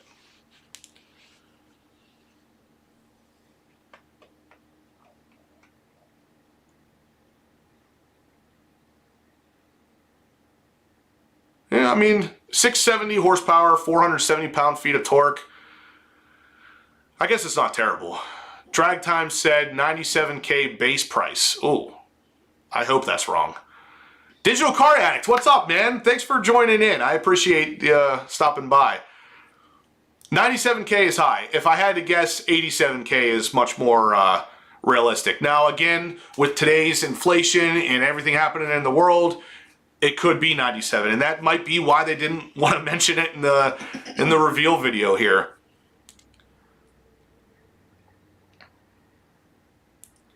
.6 seconds, 0 to 60. I said that before the reveal video. I thought it was going to be 2.5 or 2.6. If I had to guess, the base C8 hit 0 to 60 in 2.9, and I was able to consistently do it on the track at 2.6. So that's 0.3 seconds faster than what they advertised. If the Z06 is 2.6, you might be able to hit 2.3.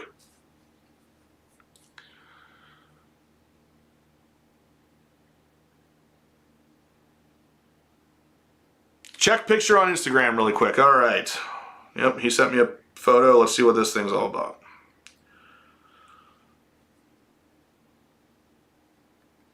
Or not. Resend that if you can. I don't know what happened. It wouldn't let me pull it up. So this picture is showing 480 torque apparently. No manual. Dual clutch transmission only. Again, they didn't talk anything about the transmission, but it's very unlikely that you would get a manual option with this car at this point. That's what I thought too, 11-second Eclipse. If the price was low, if it was a low price point, they would have mentioned it. If the weight was lower than the base C8, they would have mentioned it. If the ring time was really good, they would have mentioned it. Now, there is a chance that the ring time is not concrete yet, that they haven't actually finished it. So I'll give them a pass on that one.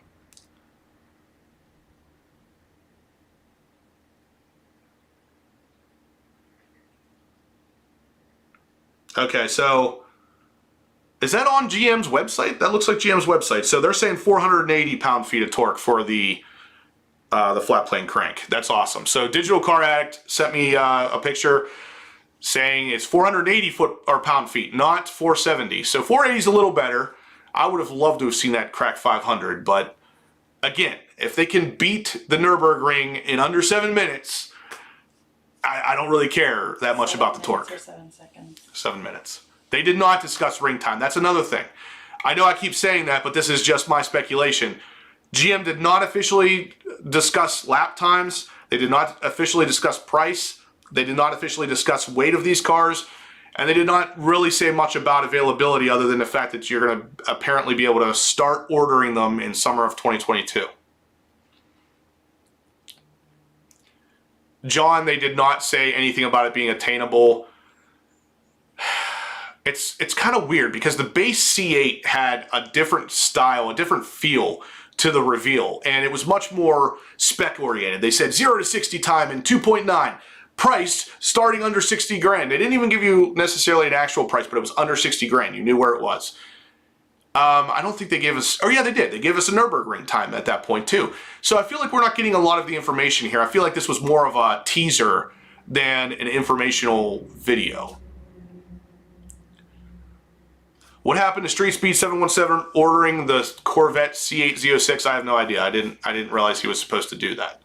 I'm sure he still will have one at some point.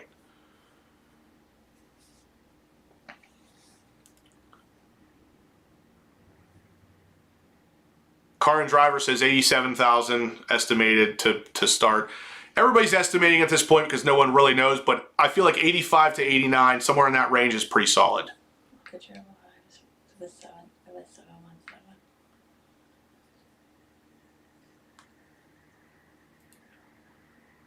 What do I think about the updated front fascia? I freaking love it. That Z07, I'm not a huge fan of yellow, and that Z07, I would have taken that exact car and kept it because that thing looked freaking gorgeous. I love the new front fascia. I love the way that spoiler plays in with it. Those carbon fiber wheels are absolutely gorgeous. The carbon fiber interior, I am super pumped for. This thing is going to be a freaking monster. Ken, it is definitely going to be locked out again for tuning. So anybody who wants to get this car and immediately go put a custom tune on it, it's not going to happen. You're going to have to get really clever with you know, piggybacking the ECU and all that good stuff. It's not really something that most people are interested in. Front fascia is definitely beautiful. I love it. Yeah, I'm not a big fan of Accelerate Yellow. I'm not really a big fan of yellow, period, but Accelerate Yellow is even lower on the pyramid for me than just a regular yellow. Jeff says, Torch Red not available anymore. The visualizer does not have it on there. I wouldn't necessarily take anything from the visualizer just yet, Jeff. The visualizer's having a lot of problems with being overloaded, and odds are good they haven't fully updated everything, but that would be interesting. That'd be interesting if they didn't have a Torch Red on there anymore. Torch Red's like the color for the Corvette, so. The Good Life 777 says, you doing a museum pickup? I probably am. If it lets me get the car any earlier, I'm going to do a museum pickup. Honestly, I haven't been to the museum. I know, Corvette guy, all this Corvette information, and I've never been to the museum, so I think that would be a really good time to do it, is picking up a car like this. Numbers X says 6 minutes and 29-second Nürburgring time. Whew. If that ends up being true, good Lord. This car is never going to be available. With the yeah, David, I know. As odd as it sounds, I'm not a big fan of yellow, but what can I say? The Green Bay Packers are a different story for me. They did a couple decent walk-arounds of the car. They did a couple decent views of the car, like as it was driving and everything. I think overall this was an okay reveal. I just feel like they didn't give us enough information.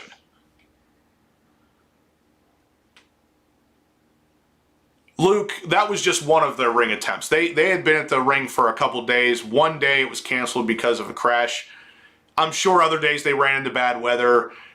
They may not have a number yet for the Nürburgring, and that's fine. That's fine. I'm not going to fault them for that just yet. But we should have had a price. We should have had some weight numbers and some spoiler options. I just feel like they give us this reveal video a little bit too early, a little earlier than what they're actually able to do, because they don't actually have all the information yet. Yeah, GM says it will pull 1.22 Gs, lateral Gs, and that's pretty good. That's definitely higher than the base.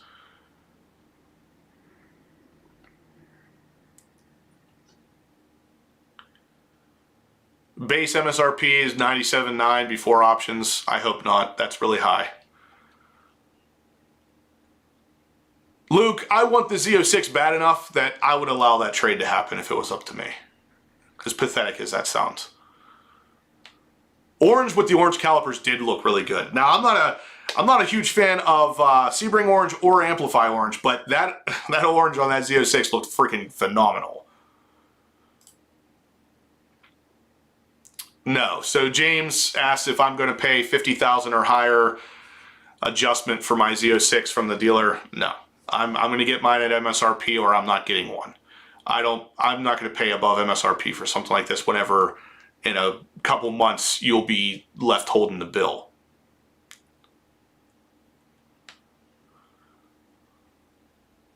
Yeah, 400 more pounds of downforce than the standard C8 with the Z07 package. So I kept seeing, what was it, 734 foot-pounds?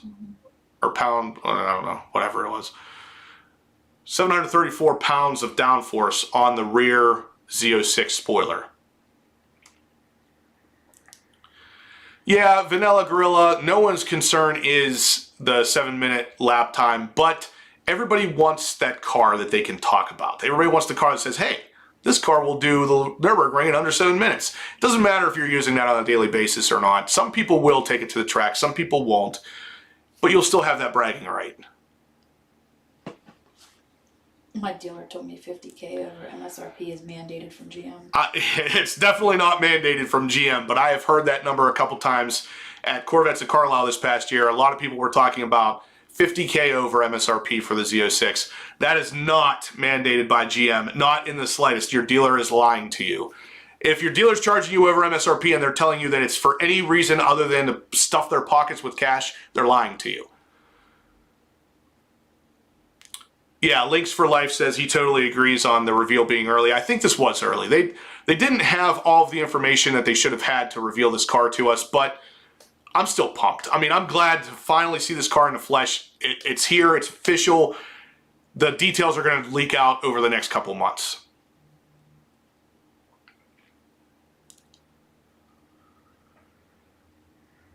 Yeah, exactly. It's a strong conversation piece when you're in front of the GTR and Supra crowd. What about car top speed? They did not discuss that either. Sioka might sell for MSRP. They probably will, as long as you get an allocation, which means you're going to wait at least a year. You put in your order, a year later you get your car. If you want it earlier than that, you pay over MSRP. That's pretty much the deal with any dealership I've seen. There's not a dealership on this planet that I've seen that has a C8 sitting there and they're selling it for MSRP. They don't exist. If you want it at MSRP, a lot of dealerships will give you one for if you have an allocation, but if it's just sitting there waiting for pickup, you're paying over MSRP.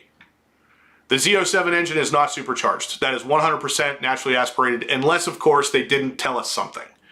It does have dual throttle bodies, which I thought was really cool. One of the views of the rear going down through the rear glass showing the engine literally looked like a Ferrari. The way that thing's set up with dual throttle bodies, a big carbon fiber surrounding the whole intake and everything, it looked like a Ferrari.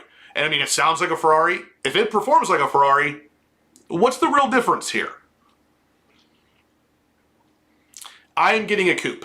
I'm not a hardtop convertible kind of guy.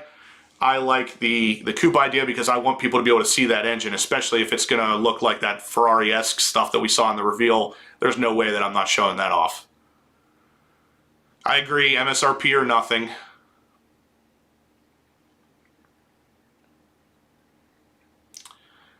They didn't really give us a whole lot of information. We got to see the car, which is, you know, kind of new. We heard a few details, nothing crazy. I want to know the weight. I want to know the price. I want to know if there's any extra options on the spoiler. I want to know wheel options. I mean, we only saw two. There's got to be more than two, I would imagine. One of them's most likely magnesium, and they didn't talk about that. They did talk about the engine, though. Forged aluminum pistons and forged titanium connecting rods, which means this thing is pushing it hard. It's probably going to have a super high compression ratio, which means you probably shouldn't supercharge or turbocharge it. The Wolfmat asks, what would my package be for the Z06? It is going to be Z07 3LZ with as much carbon fiber as I could throw at it. Basically, it's going to be pretty much the highest price Z06 you can get, and I'm only going to do that because this is the car. This is the one I'm keeping forever. Well, at least until the C9 Z06.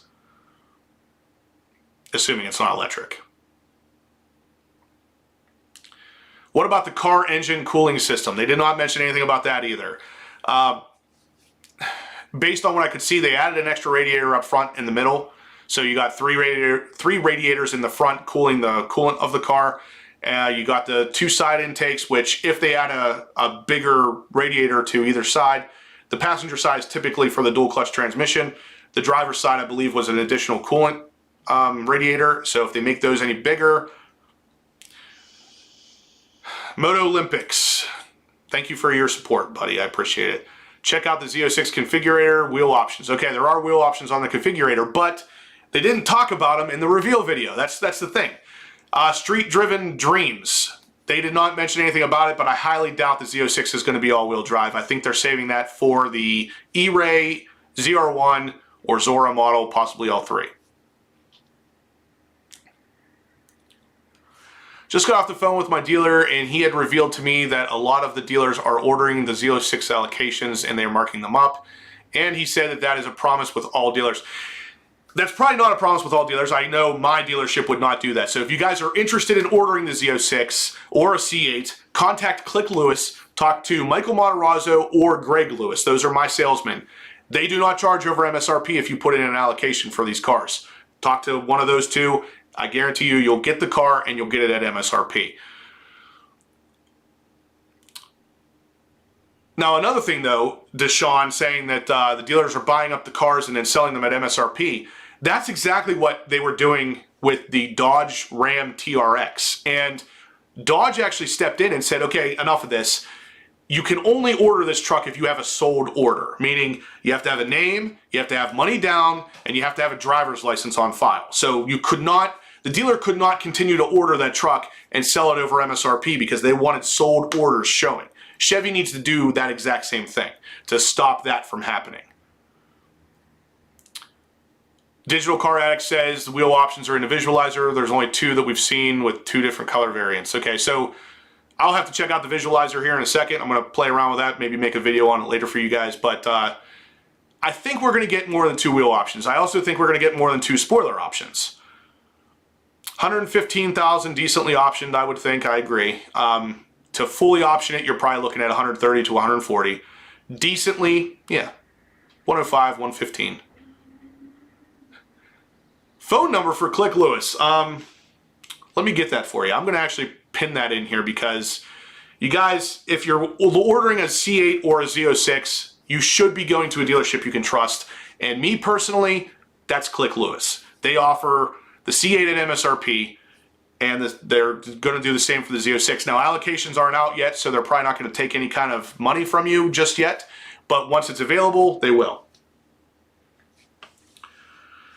All right, so their phone number, Click Lewis's phone number. I'm going to post it all in the chat here. I'm going to work on that right now, so give me 1 second.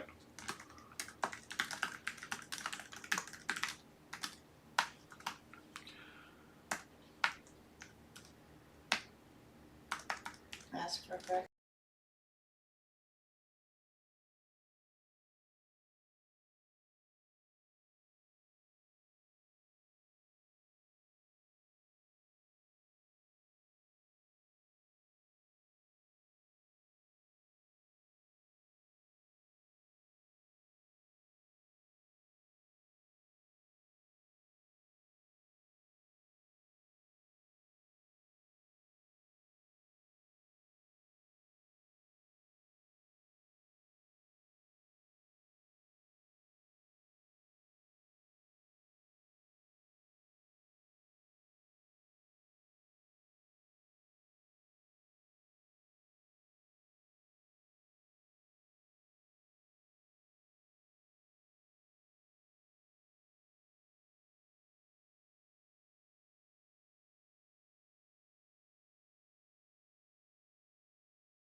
I'm sorry, guys. I got it fixed. All right. So Click Lewis up at the top. Make sure to check that out if you guys are wanting a C8 or a Z06. They will take care of you. There we go. Okay, we're back. All right, so you guys can hear me. They can't announce price. Many are expecting high consumer price index because of the materials and scarcity. I agree. The high price is likely to come because of inflation and everything going on in the world and all that stuff. Click Lewis is the dealership. You'll want to talk to Greg Lewis or Michael Matarazzo at the dealership called Click Lewis. Yeah, features of the engine include titanium intake, sodium-filled exhaust valves, forged aluminum pistons, forged titanium connecting rods, and active split intake manifold with twin 87mm throttle bodies. Okay, 87mm too, that's pretty good. Well, I saw that they were twin throttle bodies, and that's pretty awesome. That's very Ferrari-esque. Any other reveal videos from GM? Not yet, Numbers X. I'm going to be putting out a few videos today talking about the C8 Z06 and recapping some of the things that they discussed, but for the most part, this is all we get. So their reveal left out a bunch of critical information that I would imagine will trickle in over the coming months. Airbnb, I think they will ship to Dubai at this point because they were very big on the idea of making sure that they have a right-hand drive car option available for the overseas guys. Amelia said her C8 is 1,200 horsepower, and when she sat in the Z06 side, it just takes off. Yeah, that was one of my impressions in the original teaser trailer, was that if Amelia is saying that the Z06 feels fast, that's really saying something, because her car's pretty freaking fast. How about car warranties? Eric Tate, Chevy in general typically has a 3-year, 36,000 mile bumper to bumper, 5-year, 60,000 mile powertrain. That will probably stay the same. Now, if they lower that powertrain warranty, that is a huge red flag, because flat plane cranks typically have some noise, vibration, harshness issues that can destroy the engine. And if they know that and they haven't fixed it, they're going to lower that 5-year 60,000 to probably more like 2-year 24,000 or 3-year 36. If you see that, that is a red flag. I really don't think they're going to do that, though.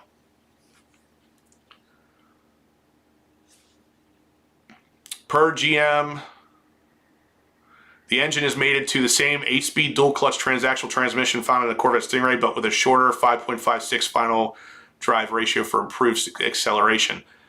That's scary, because the base C8 transmission was already having some reliability issues with the stock power. I hope that that's not totally legit. They just haven't told us that some of the parts are more beefed up or something. What do you think of a ZR1 no electric? I'd love to have the C8 ZR1 without electric, but I have a feeling it's going to be at the very least a hybrid, and I don't want that. I actually have a sneaking suspicion that the C8 ZR1 is going to be full electric, and that the C8 Z06 may be our last Corvette that with the internal combustion engine. I hope I'm wrong. Trust me, I hope I'm wrong, but I have a feeling I'm not.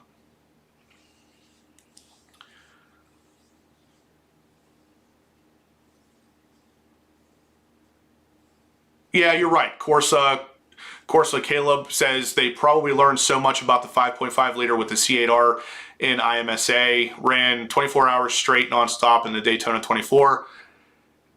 Yeah, I would hope so, but we'll see. I think I'm sticking to C8 Stingray and just doing upgrades aftermarket for the 670 horsepower. You could definitely do that.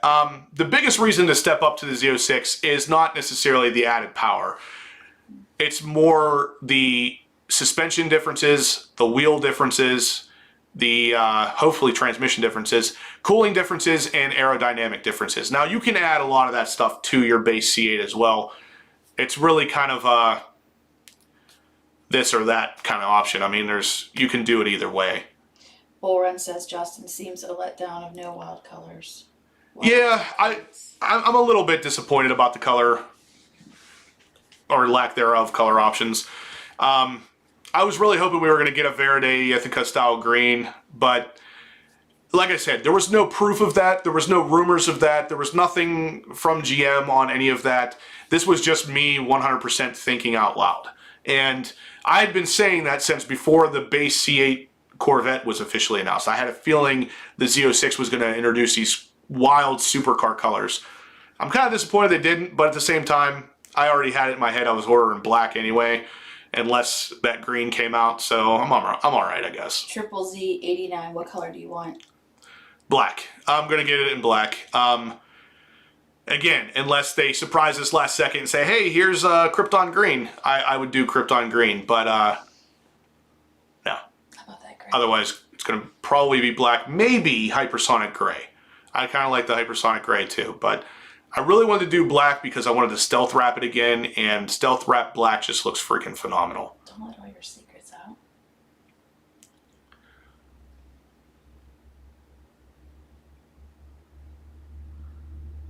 Why is the 2023 Z06 cheaper than a used 2021 Z51? Your thoughts?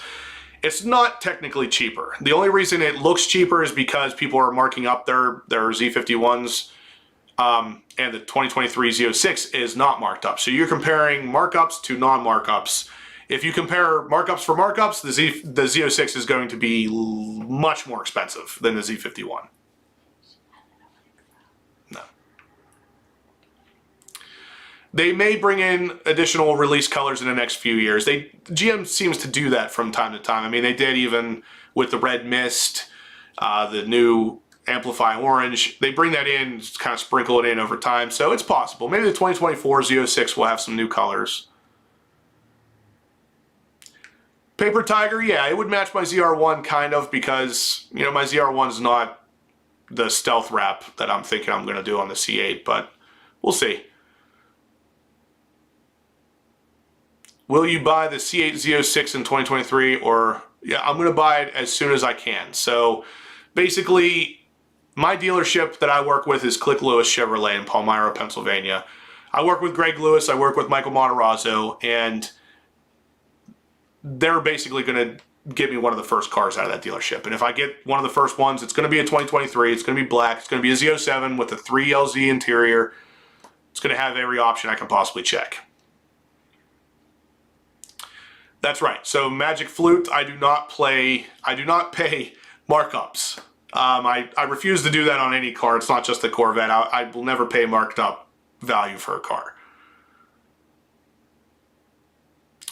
There was no word on the Z06 having a trunk, but I assume it still does. It looked like it was the same size as far as length is concerned as the base C8. So it still has a trunk, but I think the trunk may be sized slightly differently just because the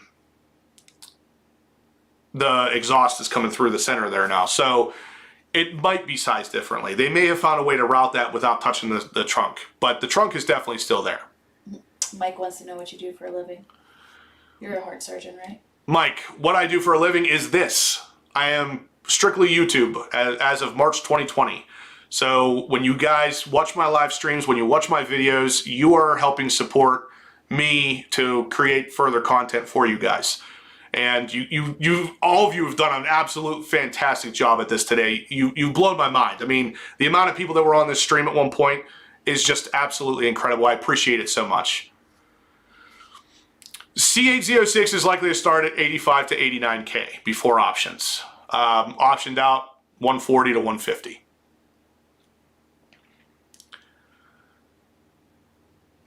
Truly looking forward to all the content you'll provide us with. Blue Vet, I truly look forward to every comment you put on all my videos because you're always so positive, and that is very, very nice in the world we live in today. So I appreciate you appreciating me. It's really a great feeling. A lot of people are working right now. I know it's 1:33 in the afternoon. A lot of people are working. And again, that makes me appreciate what you guys have done here even more for me today. You're at work and you're watching my live streams. It's fantastic.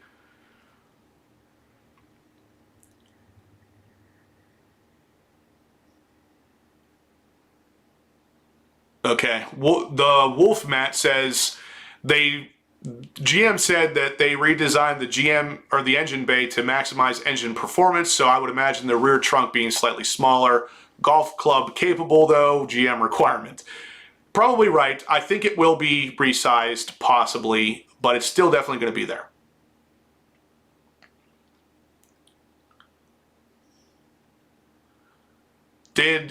I did. So did you sell your C8 for more than you bought it for? Yes, I did.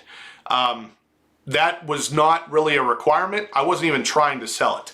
The person that contacted me offered me more than I could turn down, so I said, you know what, the Z06 is coming, so sure. I had talked about selling it at one point and then canceled that idea, and that guy saw that initial attempt and just followed me around for the next couple months and kept throwing offers out there until I accepted. I didn't have any intentions to sell the car at that point, but like I said, with the Z06 coming up, and I knew that the bottom was going to drop out of the C8 any time, it was time. The Z06 is not all-wheel drive, Dave. The E-Ray will probably be, the ZR1 might be, the Zora will definitely be, but the Z06 is not.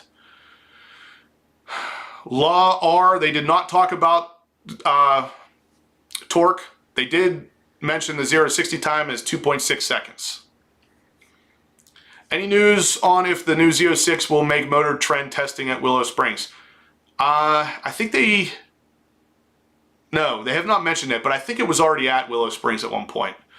Sorry, came in late, but any word on MSRP, new colors? Nope, no word on MSRP and no new colors. So if any of that comes along, it will be later. Bam. Why was the car on an all-wheel drive dyno then? So I have been on a couple dynos in my life, and 2 of them have been all-wheel drive dynos while my car was a rear-wheel drive car.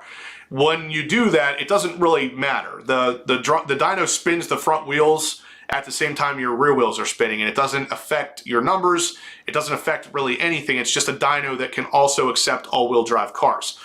You know, GM has all-wheel drive cars, so when they're on one of their own dynos, it is possible they're running on an all-wheel drive dyno even if the car is only rear-wheel drive. I think you should be on the panel beside Amelia, giving an opinion from a real everyday driver. Kicking butt, I'll tell you what, I would have loved to have been there. This is literally what I live my life for. So if I could have been there, I would have been there. And maybe in the future. That'd be really awesome. Start spamming GM and telling them that they should let me on, and maybe they will. Motor Trend and Car Driver say 470 torque. I think they're getting the 470 torque based on the calculations of 670 horsepower. F100, FE 390 put in here a couple times. There is a calculation that can come up with that 470, but who knows if they're using anything in between there to help facilitate the lack of torque. I don't know. So I guess getting a question answered is putting it down 30 times. That's what you're supposed to do.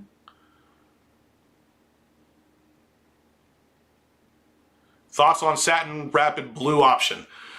That'd be pretty cool. There was one guy that wrapped his Rapid Blue car on the Corvette form with the XPEL Stealth like I did, and it looked interesting.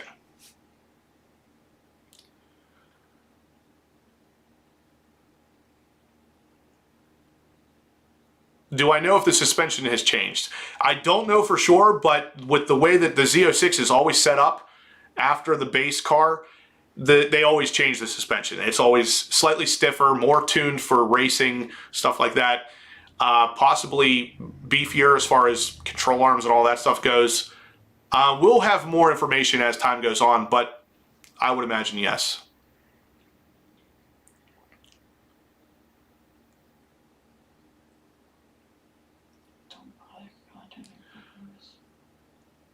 Who did he speak with? Nick Pooch, who did you talk to at Click Lewis? That's the first time I'm hearing that.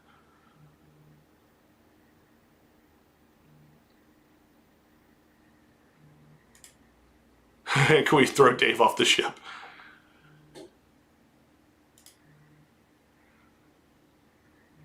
All right, Dave, you're going to want to reel it in a little bit. So, yeah, you know, I don't want to upset everybody else. So just ask the question once. I'll get to you if I can. What do you think of the C8 Z06 wide body? I think it's freaking awesome looking. That's one of the biggest reasons I want the Z06 is that wider stance, the whole wider look, the bigger tires. I mean, honestly, the list goes on. I could go on forever, but the wide body is one of the biggest reasons.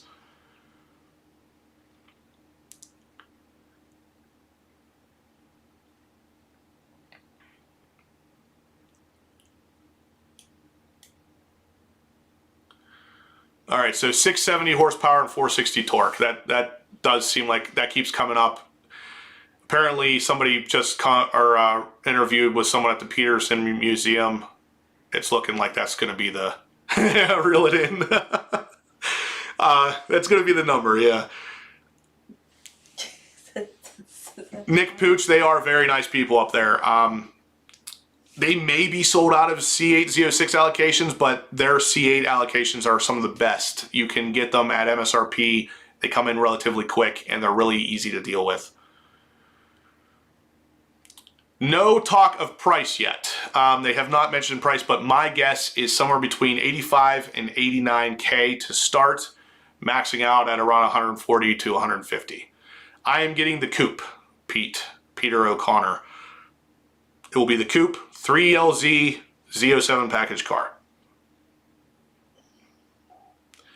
Hack Laurent, thanks for the support. That's the car I need, and what but finding way to afford it is the part I need to figure out. Also watching from work while I'm dropping a subframe. Very nice. Very nice. I appreciate you taking the time to watch. I hope you learned something. I know I did. There was a lot to learn here, even though they didn't give us everything I wanted, there was still a lot to learn. So the Jew said he got his from McMalkin 18 months ago, and he's at 100. He's number 120 on the list. So that's you're probably not getting a 2023 if you're 120 on the list. I wish Dodge would come out with a new Viper. I do too. That would be awesome. The Jew's got it at MSRP from McMalkin. Justin, did you see that Amelia CID she just dropped? She even showed the Z07 engine bay. The Z07 engine bay was showed in this reveal trailer. It looks a lot like a Ferrari. Does Dodge or Ford have an answer to the new Z06? Not yet. Not yet. But I know Ford was benchmarking against a base C8 not too long ago. So I think they have something in mind. When they said 0 to 60 2.6, they said like they weren't completely sure. So oh yeah. Like I said, my 2.9 seconds base C8, I was able to hit 2.6 seconds 0 to 60 in consistently. If they're saying 2.6 with the Z06, I would imagine you could probably get as low as 2.3. 11 second on clip said, I want the same package as you, bro. All right, Dave. I'm sorry, man, but you're going to have to be in a timeout for a little bit. In the meantime, though, Dave, I will answer that question. Do you think the Z06 will eat Lambo at 610? That's very heavily dependent on weight. If C8 Z06 weighs 3,200 pounds, maybe. But unfortunately, Lamborghinis are typically lighter weight, depending on which one you're even talking about.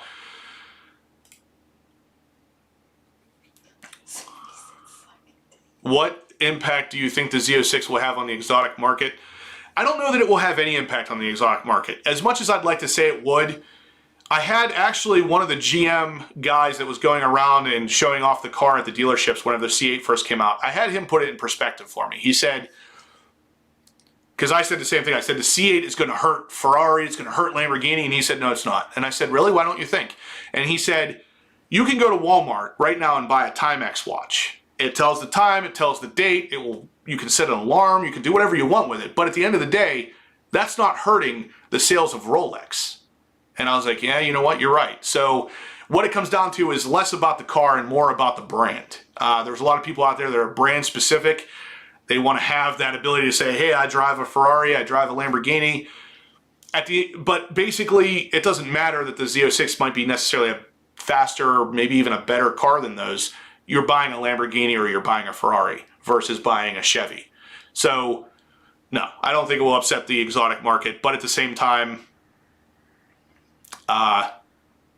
it will upset the automotive market. So Ford, Dodge, Subaru, any of the auto manufacturers out there now have kind of a fire lit under them. They're realizing Chevy's doing this at a fraction of the price of the exotic cars, and they're getting more of a ground. I mean, they're performing better. They're selling to people that wouldn't have normally bought a Corvette. Stuff like that. So it's great for the automotive industry. It's not going to hurt the exotics, though. Blackout Tinting says nobody likes Lambos anyhow. I agree, Blackout Tinting. Who does like Lamborghini? Just kidding, guys. Lamborghinis are really cool. It's actually one of my dream cars, so. I told them that I'm trying to get you to get one. Who? I did. Oh. They used word supercar. Yes, Pedro, I believe that the C7 Corvette Z06, the C7 Corvette ZR1 are both supercars as well. Specifically the ZR1 because of the limited production. The C8 ZR1, I would say is the same thing. The base C8, not so much. The C8 Z06, this is definitely a supercar. The C8 ZR1, again, supercar. C8 Zora, probably a hypercar. Like, GM is pushing the Corvette into the supercar territory. Like it or not, a lot of people are going to say, no, that's not the case. It definitely is. There's not really an official definition of supercar, so it's really more up to your opinion, I guess. But I know a lot of people that would agree with what I'm saying. Donovan shorts, what do you think it will run in a quarter? In a quarter mile, I think that the new Z06 is going to be between 10.2 and 10.6. What were you using? Were you using stock tires or slicks when you did the 0 to 60? Stock tires. That was actually the stock wheels too at that point. So stock tires, stock wheels on a track up in New Jersey. It says magnetic ride -4. No, that's the new version, Gen 4. Oh, okay. All right, guys, I think we're going to start wrapping this up. I'm going to take the last couple questions here. We're going to start moving this in the direction of shutting this off because I want to get into some of the C8 stuff and make you guys some more videos throughout the day. So I'm going to take a couple last questions. If you guys have any that are really, really pressing, go ahead and shoot them over there. I'm going to get you the last couple bits of information and then I'm going to sign off. So what do we got? Jay Thomas, you are very welcome. Thank you for tuning in. I appreciate all you guys today. You really freaking knocked it out of the park. Best live video I've ever done. If the nicely equipped Z06 will be as much as the base ZR1 and we have to wait 2 to 3 years for a Z06, what are your thoughts about waiting for the ZR1? Drive 404, it's never a bad idea to wait for the ZR1. Never a bad idea. My only concern with the ZR1 is that it possibly is going to be hybrid, and if that's the case, I don't want it. Make videos about the reveal, talk about things they didn't cover. I definitely will, Andy. Justin, I know it's about the Z06 right now, but do you think the wing for the C8R will be the wing for the ZR1? Honestly, go time 123. I think the C8R wing is going to find its way onto the Z06. I think that that's still going to be an option. I don't know why they didn't say anything about the spoiler options, but I have a feeling we're going to see that. If not on the Z06, definitely on the ZR1. I mean, the ZR1 already has a crazy wing on it. Click Lewis is the dealership. You want to talk to either Greg Lewis or Michael Matarazzo. You guys are very welcome. Very welcome. One last time, guys, smash that thumbs up button for me before you leave. Let YouTube know you're liking the content so we can continue to do this and everybody can see it. Signing off. Blessings to all. See you, Jay. Thanks for tuning in again. Jam on it says, thumbs up, guys. Hit that thumbs up for me real quick. Let me know you're liking it. I really appreciate it.